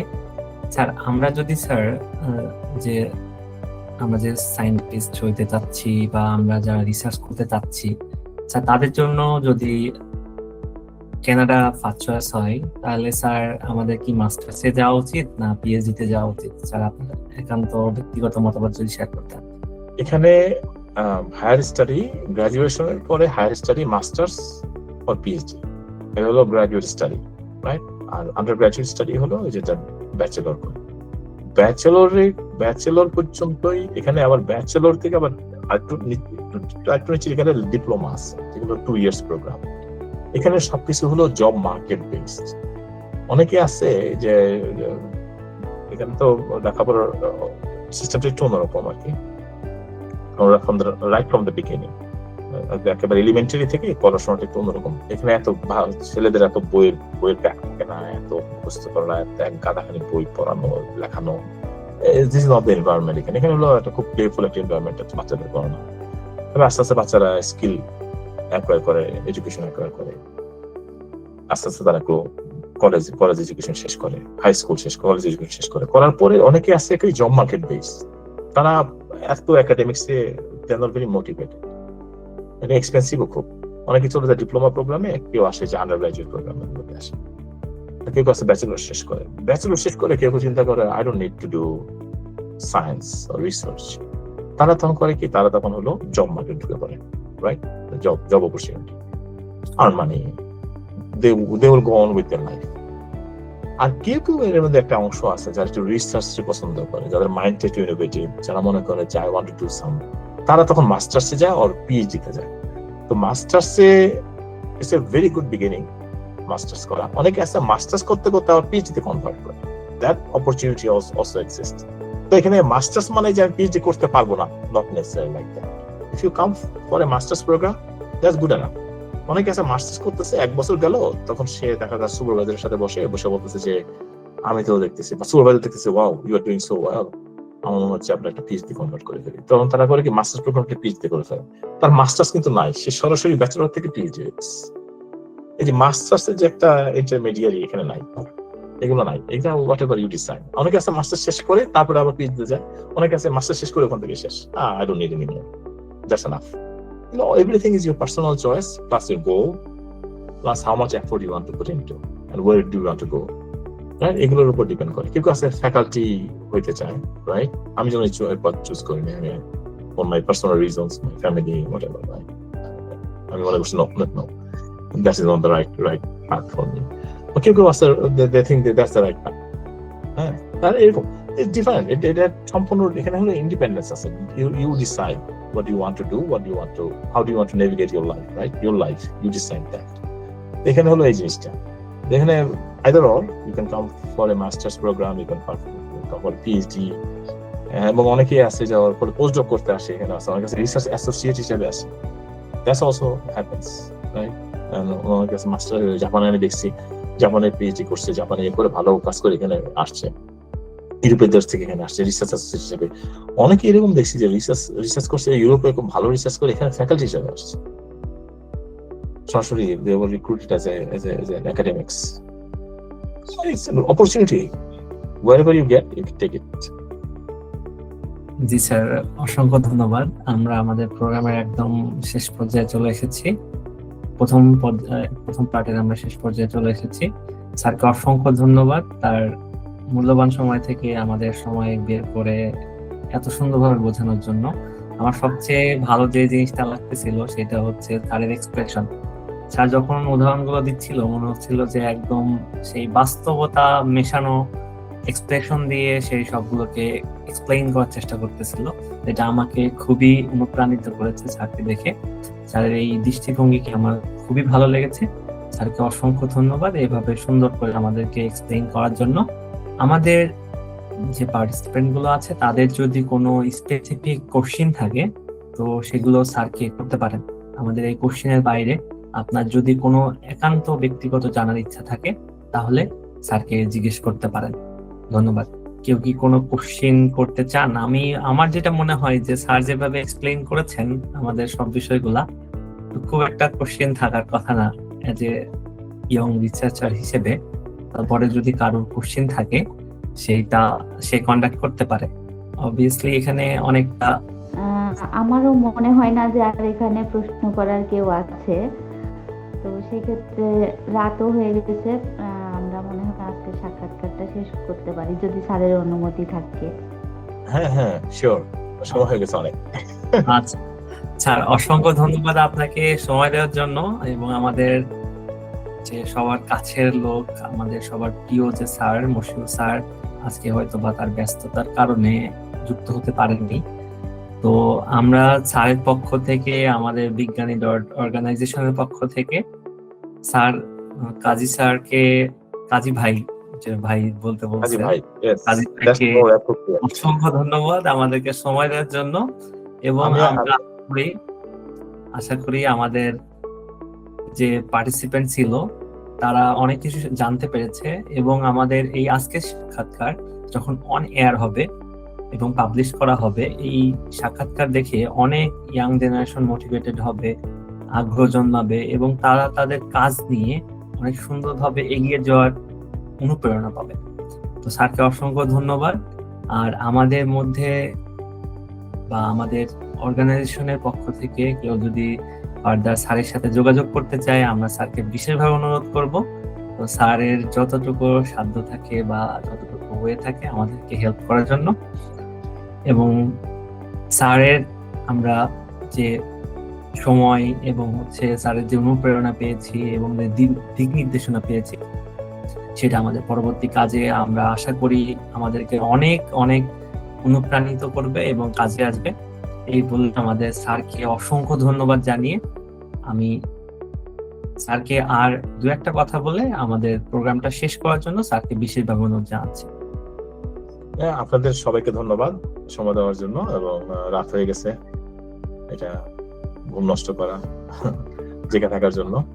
তো আবার দেখা হবে ইনশাআল্লাহ, আবার কথা হবে ইনশাআল্লাহ। স্যার আমরা আশা করতেছি আপনার সাথে আবারও কথা হবে, এবং আপনার যে আমাদের যে কমিউনিকেশন বা কোলাবোরেশনটা তৈরি হলো এটা কন্টিনিউ থাকবে। এবং আপনাকে অসংখ্য ধন্যবাদ স্যার আবারও জানাচ্ছি আমাদের সাথে যুক্ত হওয়ার জন্য, এবং আমাদের মশিউর স্যারের আমন্ত্রণে আমাদের সাথে এসে আপনার অভিজ্ঞতা শেয়ার করার জন্য স্যারকে অসংখ্য ধন্যবাদ। আর এরপরে স্যার আমরা চাবো যে আপনি আমাদের অর্গানাইজেশনের সাথে যুক্ত থাকবেন, আমাদেরকে এইভাবে দিক নির্দেশনা দিয়ে যাবেন এবং আমাদের সবসময় সাফল্য কামনা করবেন এবং আমাদের সাফল্যের সাক্ষী হিসেবে আপনি থাকবেন ইনশাআল্লাহ। এবং স্যার আপনার সুস্থতা কামনা করে এবং আপনার উত্তর সাফল্য কামনা করে স্যার আজকের প্রোগ্রাম আমরা এখানে শেষ করতে যাচ্ছি। আপনি ভালো থাকবেন আর আপনার জন্য শুভকামনা থাকবে, আমাদের জন্য দোয়া করবেন। ঠিক আছে স্যার, ভালো থাকবেন। আসসালামু আলাইকুম স্যার। আসসালামু আলাইকুম। ঠিক আছে, থ্যাংক ইউ স্যার।